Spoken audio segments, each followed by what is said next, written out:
जैसे किसी का लड़का मान लीजिए कॉलेज में पढ़ रहा है तो उस टाइम वो कॉल रिसीव नहीं कर पाएगा, तो उनकी भी सेम पहले रैकी कर ली गई और उसके बाद उनको कॉल किया गया कि आपका लड़का ड्रग्स में पकड़ा गया है। वो कपड़े उतारते हुए वीडियोस बनाते हैं और सामने वाले के फेस लेके वो पूरा एक वीडियो एडिट कर लिया जाता है। फिर उसके बाद पुलिस वाला लाइन पे आता है कि हाँ आपके बेटे और इसके दोस्त को पकड़ लिया हमने, ये लोग वहाँ से कुछ सामान ला रहे थे, गलत सामान था। फिर डराने वाली टीम उनकी अलग बैठी हुई है, तो डेटा लीक करने वाली टीम अलग है, डराने वाली टीम अलग है। फिर एक उनकी टीम रहती है जो फेक अकाउंट ओपन करती है। सिम लॉक का पासवर्ड होता है, जैसे मेरा सिम आप निकाल के अपने में डालेंगे तो सिम लॉक का पासवर्ड मांगेगा। वर्धमान ग्रुप के हेड उनसे 5 करोड़ तक का स्कैम हो गया। ये सारे लिस्ट जो हैं ये पुराने होते जा रहे हैं, अभी और भी नए तरीके आएंगे फ्रॉड के। अगर मेरे साथ ऐसा हो तो मैं कैसे जाके रिपोर्ट कर पाऊँ ताकि मेरे पे नहीं आए बट रिपोर्ट हो जाए दर्ज? ये जनरली लोग मोबाइल ले लेते हैं, दोस्तों यारों में जो अटैक चलते हैं ना वैसे चलते हैं कि बहुत इमरजेंसी घर में कॉल करना था तो 2 मिनट के लिए मोबाइल लिया उसने। फिर अगर आप लोन नहीं देते टाइम पे तो आपके फेस को वो एडिट करके न्यूड बना के किसी लड़के के साथ फिर वो आपको भेजते हैं। कई लोग सोसाइटी से ही तो डरते हैं। एक वो सुसाइड केस हुआ था ना पूरी फैमिली वाला, भोपाल में हुआ था। पुलिस में देखा जाए तो यहाँ पे लोग थोड़े कम है, रियल बताएं तो।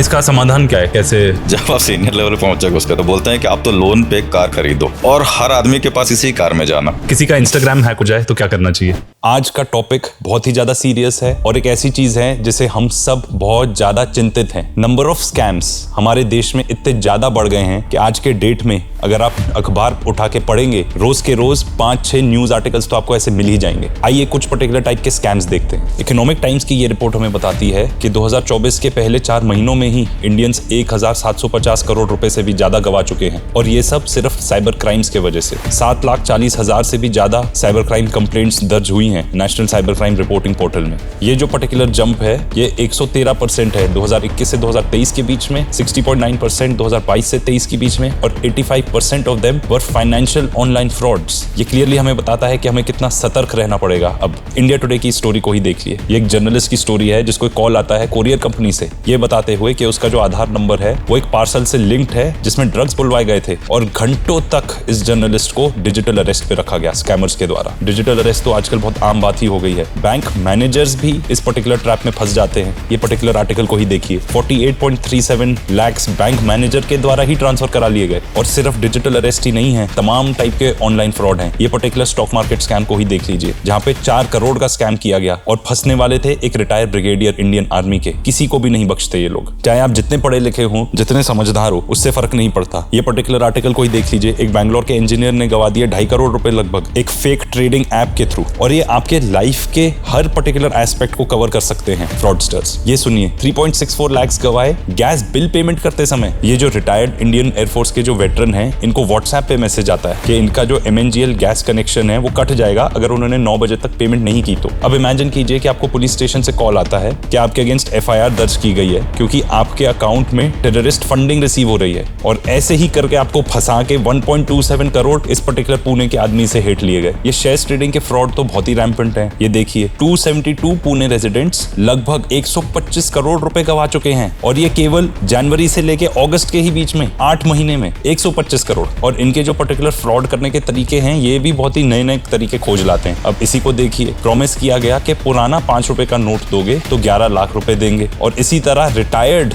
बैंक एम्प्लॉई से कर्नाटका में 52 लाख रुपए हेठ लिए साइबर फ्रॉड वालों ने। इनके तरीके भी बहुत इनोवेटिव होते हैं। ये आपको सुप्रीम कोर्ट का अरेस्ट वारंट दिखाएंगे, आपको बताया जाएगा कि आप ह्यूमन ट्रैफिकिंग के केस में फंस गए हैं, मनी लॉन्ड्रिंग के केस में फंस गए हैं और आपको उस केस से निकालने के लिए 45 लाख रुपीस लगेंगे। ये पर्टिकुलर केस को देखिए, TRAI का ऑफिशियल बनकर कॉल किया गया, डॉक्टर को फंसाया गया ये डिजिटल अरेस्ट में। ये बताया गया कि वो पॉर्न वीडियो सर्कुलेट कर रही थी और मनी लॉन्ड्रिंग केस में उनका नाम आया है और इसी केस से बचने के लिए 59 लाख रुपीस दे दीजिए। और तो और यहीं तक सीमित नहीं है, ये तो फॉरेनर्स बन के भी आपके पास आ जाते हैं। जैसे ये देखिए, ये जर्मन एम्बेसी के ऑफिशियल्स बन के आ गए और बताया गया कि जर्मनी से कॉस्मेटिक्स एक फर्म खरीदेगी। ऐसे ही 30 लाख रुपए हेठ लिए गए। आज के हमारे गेस्ट हैं महेश श्रीवास्तव जी जो कि साइबर क्राइम के एक्सपर्ट हैं, जो कि खुद पुलिस को और आर्मी को खुद ही ट्रेनिंग देते हैं। हमने इनसे बात की कि किस टाइप के स्कैम्स होते हैं, कौन है ये स्कैम्स करने वाले, कैसे वो इतने आसानी से आपको बेवकूफ बना लेते हैं, वो कैसे यूज करते हैं टेक्नोलॉजी का, कैसे यूज करते हैं मेंटल मैनिपुलेशन का और कैसे ऐसा माहौल क्रिएट करते हैं जिससे आप एक सोशल स्टिग्मा का प्रेशर फील करें और कैसे आपको कन्विंस कर लेते हैं कि वो असली में ही ED हैं या असली में ही पुलिस है और कैसे आपसे पैसे हेठ लेते हैं, इतना कि करोड़ों रुपए हेठ लेते हैं और आप खुद अपने बैंक अकाउंट से उनको ये पैसे ट्रांसफर करते हैं। हमने उनसे ये भी बात की कि हम क्या क्या ऐसे स्टेप्स ले सकते हैं अपने आप को इन स्कैम से बचाने के लिए। कभी भी हम ऐसे सोशल एनवायरनमेंट में बातचीत करते हैं तो हम कैसे आइडेंटिफाई करें कि ये कोई पर्टिकुलर पर्सन स्कैमर है या नहीं है। अगर आप कभी ऐसे पर्टिकुलर स्कैम में फंस जाएं तो आप क्या क्या स्टेप्स ले सकते हैं उससे बाहर आने के लिए, अपना पैसा रिकवर करने के लिए। ये सारी बातें हम आज महेश श्रीवास्तव जी से करने वाले हैं। एक जो चीज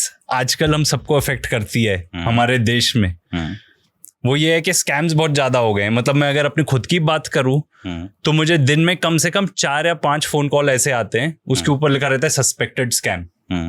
न्यूज़पेपर खोल के देख लो तो कहीं कोई डिजिटल अरेस्ट हो गया, तो कहीं ओटीपी फ्रॉड हो गया। मैं खुद अब मतलब हमारे फैमिली के अंदर ही मैं 4 या 5 केस ऐसे जानता हूं जहां सस्पेक्ट किए गए कि स्कैम होएगा, और 1-2 बार तो पैसे भी निपट चुके हैं उस मामले में। तो ये एक ऐसी चीज़ है जो आजकल हमको बहुत ज़्यादा अफेक्ट करती है। तो सर थोड़ा ये बताएं कि आजकल किस किस टाइप के स्कैम चल रहे हैं, फिर थोड़ा थोड़ा डिटेल में भी जाएंगे हर एक के। देखिए, स्कैम जनरली बहुत सारे चल रहे हैं। मतलब इसकी देखा जाए, बात करें तो बहुत बड़ी लिस्ट बन जाएगी। जो जनरल जो ज़्यादा चल रहा है उसमें आपने सुना होगा कि डिजिटल अरेस्ट अभी सबसे ज़्यादा चल रहा है। इसमें जनरली क्या होता है कि लोगों को डरा के इनसे पैसा निकालने की चीज़ होती है कि आप किसी भी तरीके से, जो साइबर क्रिमिनल हैं वो आपको पहले कॉल करके डराएंगे, और कॉल करने से पहले वो क्या करते हैं कि आपका एक डेटाबेस निकालते हैं कि आपके पास कितना पैसा है। ये सारा कुछ आपको कहीं ना कहीं से, एक टेक्निकल टीम है उनकी, वो आपका रिसर्च या तो फेसबुक से करेगी, इंस्टाग्राम से करेगी, लिंक्डइन से, कहीं ना कहीं से आपके प्रोफाइल पिक्चर से विजिट करते हैं वो लोग। देखते हैं कि आपने बैकग्राउंड में कार की फ़ोटोज़ ज़्यादा डाली है, मतलब आपके पास पैसा होगा। आपके जो भी बैकग्राउंड में जो इफेक्टेड हैं तो उनसे वो देखते हैं कि हाँ, इनके पास पैसा होना चाहिए। या फिर कई बार तो मैंने ऐसा देखा है कि कुछ लोग डेटा जो परचेस करते हैं, सिंपल अगर आप मान लीजिए जस्ट डायल में भी कॉल करेंगे कि मुझे कार ओनर्स का डेटा चाहिए, तो कोई ना कोई आपके पास इतने कॉल कर देगा कि हाँ, मैं आपको 10-10 पैसे, 20-20 पैसे में आपको डेटा अवेलेबल मिल जाएगा। तो कार ओनर्स की लिस्ट एक दिमाग में पड़ता है कि हाँ, उसके पास पैसा है तभी तो कार मेंटेन कर रहा है। तो टारगेट ऑडियंस ऐसे सिलेक्ट की जाएंगी। अब मैंने सिलेक्ट कर लिया कि उसका पूरा डिटेल आपके पास है। बहुत सारे इंटरनेट के थ्रू हैक करके भी आपका डेटा निकाल लेते हैं। अब हमने सिलेक्ट कर लिया कि हाँ, ये आपको टारगेट बनाया जाएगा। फिर आपके फैमिली में कितने लोग हैं, तो आपका लड़का है, लड़की है, कॉलेज पढ़ रहे हैं, बाहर पढ़ रहे हैं, विदेश में पढ़ रहे हैं, इन सब की पूरी एक डिटेल निकाली जाएगी। फिर आपको सिलेक्ट कर लिया जाएगा कि हाँ, इस पे टारगेट किया जाएगा। अब वो देखते हैं कि जैसे अकेला घर में कौन है, तो लेडीज को भी टारगेट किया जाता है, जेंट्स को भी किया जाता है। तो आपने सुना होगा कुछ रिटायर्ड लोग हैं, उनको भी टारगेट किया गया है। तो रिटायर्ड पर्सन को भी डराया जाता है कि इनकम टैक्स से बात कर रहे हैं, या फिर आपका कोई पार्सल आया था तो एयरपोर्ट अथॉरिटी ऑफ इंडिया ने आपको, मतलब कुछ भी गलत चीज़ पार्सल हो रही थी तो आपको पकड़ लिया गया है। या फिर आपके आधार कार्ड पे एक अकाउंट ओपन था जो मनी लॉन्ड्रिंग में कनेक्टेड है। तो इस टाइप के कुछ भी बोल के वो डराते हैं, और सामने फिर आपको वीडियो कॉल किया जाएगा। तो ये केसेस ऐसे होते हैं कि वीडियो कॉल में सामने वाला आदमी फुल पुलिस की ड्रेस में बैठा रहेगा, उसको बैकग्राउंड ऐसा बना देगा कि 2 झंडे लगा दिए सपोज क्रॉस करके, पीछे उन्होंने एक अशोक स्तंभ रख लिया, साथ में गांधी जी की फोटो पीछे लगा दी सबकी, तो पूरा प्रॉपर बैकग्राउंड लगे। इवन आपको वो भी मिल जाता है, वॉकी टॉकी भी साइड में रख लिया। अब आपस में बात भी कर रहे हैं, वो वॉकी टॉकी में बज भी रहा है कि अल्फा 1 to डेल्टा 2, और ये तो वो पुलिस वाले की वॉइस टाइप का पूरा मैनेज, आपको लगेगा ही नहीं कि ये कोई नॉर्मल आदमी है, मतलब प्रॉपर पुलिस के बैकग्राउंड से रहेगा। तो फिर जनरल यूजर रहते हैं वो डर जाते हैं कि पता नहीं कौन सा केस हो गया। फिर आधार कार्ड नंबर और ये सब पूछा जाएगा, फिर बताया जाएगा कि आपके आधार कार्ड पे ये अकाउंट ओपन है जो कैनरा बैंक या किसी पीएनबी में चल रहा है, और वो आपको पता ही नहीं है। तो फिर बोला जाएगा कि आपका मनी लॉन्ड्रिंग में ये है, तो आपको 2 लाख रुपए, 5 लाख रुपए डेली ट्रांसफर हो रहे हैं, कहाँ कहाँ जो इलीगल एक्टिविटीज हैं देशद्रोह से जोड़ दिया जाएगा। तो काफी कुछ डरा के आपको बोला जाएगा कि आपका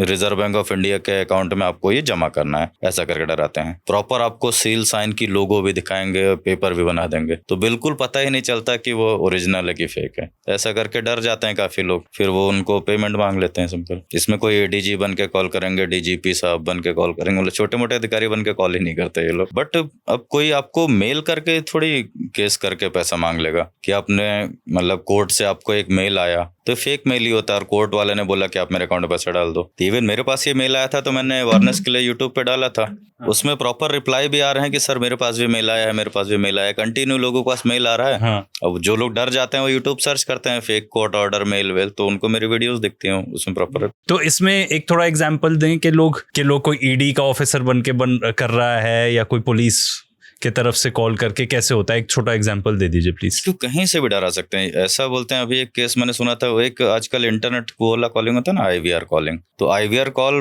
भी आता है इंटरनेट के थ्रू, कंटिन्यू हजारों लोगों में एक साथ बजता है। उसमें बोला जाएगा कि your parcel has been return due to when in custom department, ऐसे करके कुछ भी वो बोलता रहेगा, प्लीज प्रेस 1 टू कंटिन्यू। तो कई लोग जो काट देते हैं वो ठीक है, जिन्होंने 1 प्रेस कर दिया वो फ्रॉड लोगों के पास कॉल कनेक्ट हो जाता है, फिर वो वहां से कस्टम डिपार्टमेंट में उनके कॉल करते हैं कि आपका एक पार्सल आ रहा था जो इलीगल ड्रग्स स्मगलिंग में जा रहा है, वो कस्टम डिपार्टमेंट ने पकड़ लिया है। अब वो समझ जाता है कि जो डरा है उन्होंने 1 प्रेस किया है, तो उसके बाद आगे वो जैसा भी मैनिपुलेट कर लें। मेरी वाइफ को भी वाला कॉल आया था एग्जैक्ट, इवन कई लोगों को आता है, अभी भी आ रहा है और आगे भी आते रहेंगे। तो आपको लगता है बढ़ गए हैं? हाँ, बढ़ भी रहे हैं। देखिए, अवेयरनेस जितने लोग को है वो ज्यादा बेटर है, क्योंकि उनकी कॉलिंग और डेली एक टारगेट बना के रखते हैं कि मुझे IVR के थ्रू इतने कॉलिंग कर रहे हैं, जितना रिटर्न कॉल आ रहा है, जितने लोगों ने 1 प्रेस 2 प्रेस कर रहा है वो कनेक्ट हो जाता है, फिर जितने लोग डर के पैसा दे रहे हैं उनका मार्केट चल रहा है। एक और अभी मेरी मदर इन लॉ को कॉल आया था, तो आवाज पूरे उनके बेटे के जैसी थी, और वो रो रहा है, और पुलिस वाले हैं साथ में, ये पंजाब में हुआ था इंसिडेंट, और पुलिस वाले कह रहे हैं कि आपका बेटा यहाँ है, दारू पी के गाड़ी चला रहा था। ये वाला केस मैंने देखा था। उसमें क्या होता है कि जैसे किसी का लड़का मान लीजिए कॉलेज में पढ़ रहा है, तो उस टाइम वो कॉल रिसीव नहीं कर पाएगा, तो उनकी भी सेम पहले रैकी कर ली गई और उसके बाद उनको कॉल किया गया कि आपका लड़का ड्रग्स में पकड़ा गया है या फिर रेप केस में पकड़ा गया है, कुछ भी एक बड़ा केस में पकड़ा गया आपका लड़का। और बैकग्राउंड से जो वॉइस निकालते हैं वो आजकल कुछ AI के कुछ टूल्स भी हैं, जिसमें आपके अगर मैं कुछ देर की वॉइस अगर रिकॉर्ड कर लूं तो मैं उससे जो भी चैट में लिख दूंगा वो आपकी वॉइस में मिलती जुलती वॉइस में वो बोलेंगे भी, तो आपकी वॉइस से बोलवा भी सकते हैं। अच्छा, एक और मुझे पर्सनल एक्सपीरियंस इसमें भी था। मुझे कॉल आया कि मैसेज भी आया था एक OTP के साथ, और कॉल आया, उसने बोला मैं आपके गेट के घर पे खड़ा हूँ, घर के गेट पे खड़ा हूँ, और आपका फ्लिपकार्ट से पार्सल आया है, ये गार्ड से बात कीजिए। अब मुझे नहीं पता कौन सा गार्ड, पर उसने इतना रियलिस्टिक बना दिया। वो तो अगर मैंने फ्लिपकार्ट से बाय चांस कुछ ऑर्डर किया होता तो मैं तो OTP दे देता।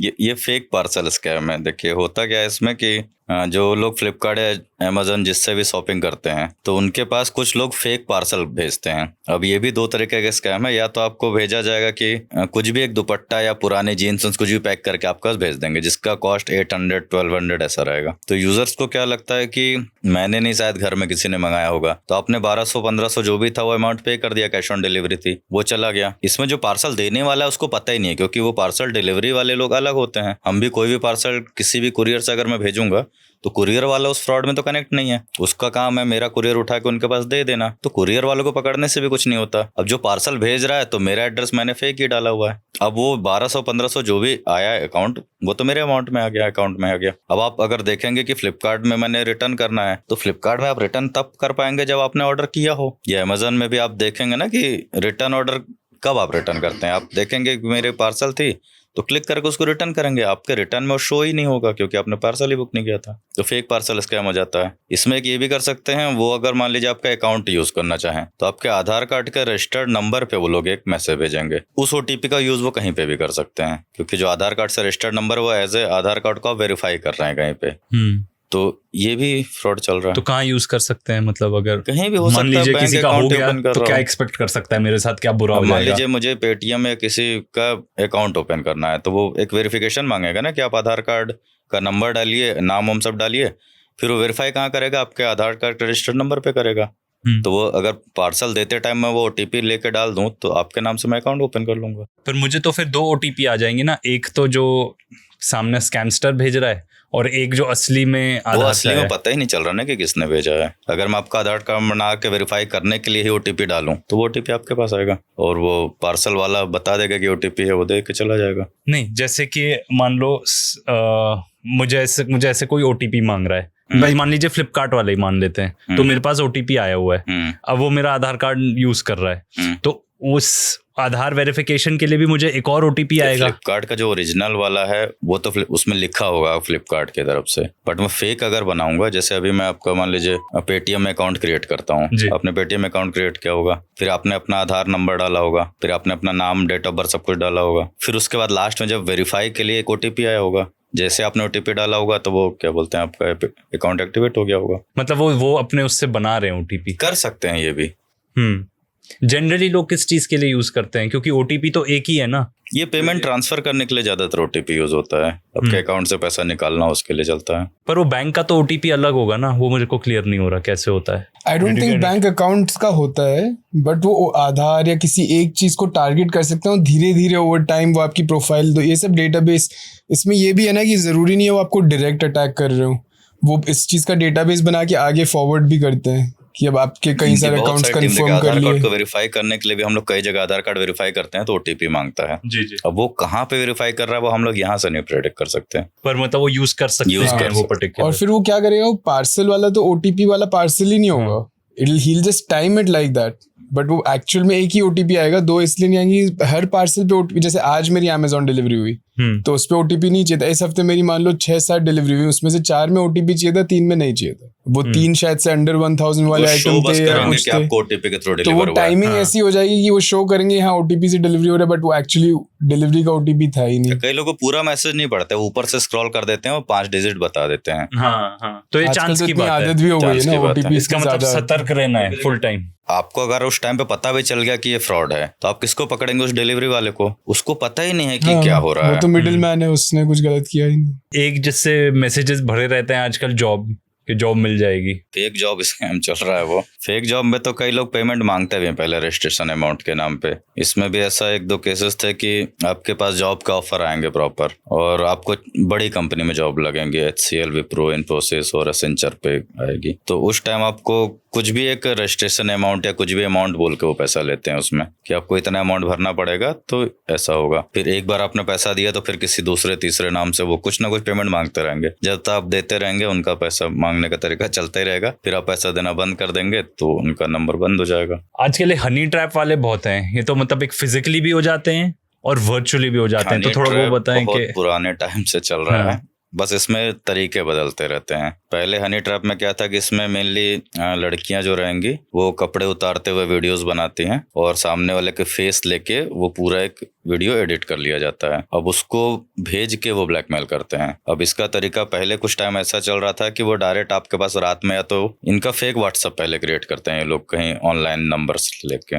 फिर ये तो आपको पहले मैसेज करेंगे और प्रॉपर कैसे हो जान, वो सीधे लव यू मिस यू सीधे यहीं से शुरू करते हैं कि आप अभी अकेले हो तो बाथरूम में आ जाओ, तो हम लोग वीडियो कॉल करते हैं। तो इसमें वो लोग कम फंस रहे थे। फिर उन्होंने टारगेट शुरू किया डेटिंग एप्लीकेशन से। अब डेटिंग एप्लीकेशन से लड़के खुद फंस जाते हैं। तो ज्यादातर जो एज वाले कम एज के कॉलेज स्टूडेंट्स ये सब हैं, ये ज्यादा फंसते हैं। इवन मैरिड लोग भी फंसते हैं। मतलब इसमें एज ग्रुप नहीं है, ज्यादातर कॉलेज फंसेंगे, मैरिड लोग भी फंसते हैं इसमें। उसमें तो आपके पास आ ही रहा है ना, जो डेस्परेट वाला है वही डेटिंग ऐप पे तो आपका क्राउड ऑलरेडी फिल्टर हो के थोड़ा आपके पास एक्सप्लेन करें कि वो कैसे होता है। देखिए उसमें डेटिंग एप्स जो चल रहे हैं बहुत सारे, टिंडर या और भी जो भी एप्लीकेशन है, इस पे लोगों के प्रोफाइल बने रहते हैं। तो मेल फीमेल दोनों के हैं। फेक मेल प्रोफाइल भी रहेगा और फीमेल का ओरिजिनल और फेक दोनों रहता है। तो ये लोग क्या करते हैं कि आपस में चैट करते हैं। चैट करने के बाद उनको सीधे प्यार हो जाता है तुरंत। तो लड़कों को लगता है कि डायरेक्ट लड़की है और ये मुझसे वीडियो कॉल पे बात करना चाहती है, तो डायरेक्ट वो वीडियो कॉल शुरू करेंगे उनके बाथरूम से, ठीक है। और वो रियल में लड़की कपड़े नहीं उतारती, एक अच्छा स्क्रीन रिकॉर्डर रखते हैं वो लोग जिसमें कोई लड़की कपड़े उतारती रहती है और ये वॉइस पे बोलते रहते हैं कि आप भी उतारो, ये ऐसा दिखाओ। तो सामने वाला लड़का भी कपड़े उतारता है, उसकी रिकॉर्डिंग कर लेते हैं ये लोग। अब रिकॉर्डिंग करने के बाद उसको भेजते हैं कि अगर आपने पेमेंट नहीं दिया तो हम इसको मीन्स ऑनलाइन अपलोड कर देंगे, या फिर अगर उसने फेसबुक या उस पे प्रोफाइल में कनेक्टेड है तो बता देंगे कि मैं आपके फेसबुक के प्रोफाइल के जितने भी लोग हैं उनको भेज देंगे। मर गए।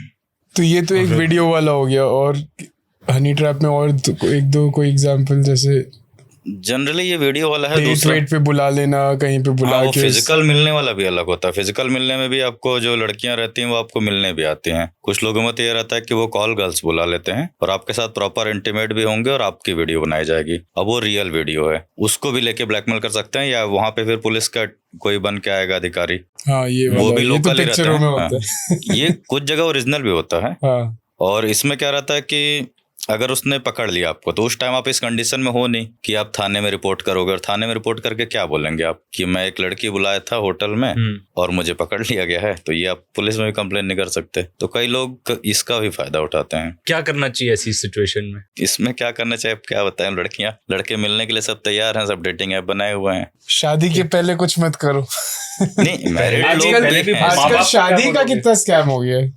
हाँ, ये शादी वाला भी में एक पूरी स्कैम आया था। नकली फैमिली पूरा सब लेके शादी कर लेते शादी वाले थे। स्कैम में आया था कि उसमें क्या हुआ था कि जीवन साथी और ये मैट्रिमोनियल साइट्स में वो बने हुए थे प्रोफाइल्स, और जो लड़के का प्रोफाइल है वो काफ़ी रिच प्रोफाइल था, महंगा लड़का है वो, और वो कहीं अदर कंट्री में NRI है और काफ़ी अच्छी खासी सैलरी है उसकी। तो प्रॉपर वो भी बात करेंगे, उनका भी बैकग्राउंड अच्छा रिच दिखेगा, तो लड़कियों से बात करते करते फ़ोन पे ही वो रिश्ता तय हो जाएगा, क्योंकि वो तो US में है, अभी मिलने नहीं आ सकता।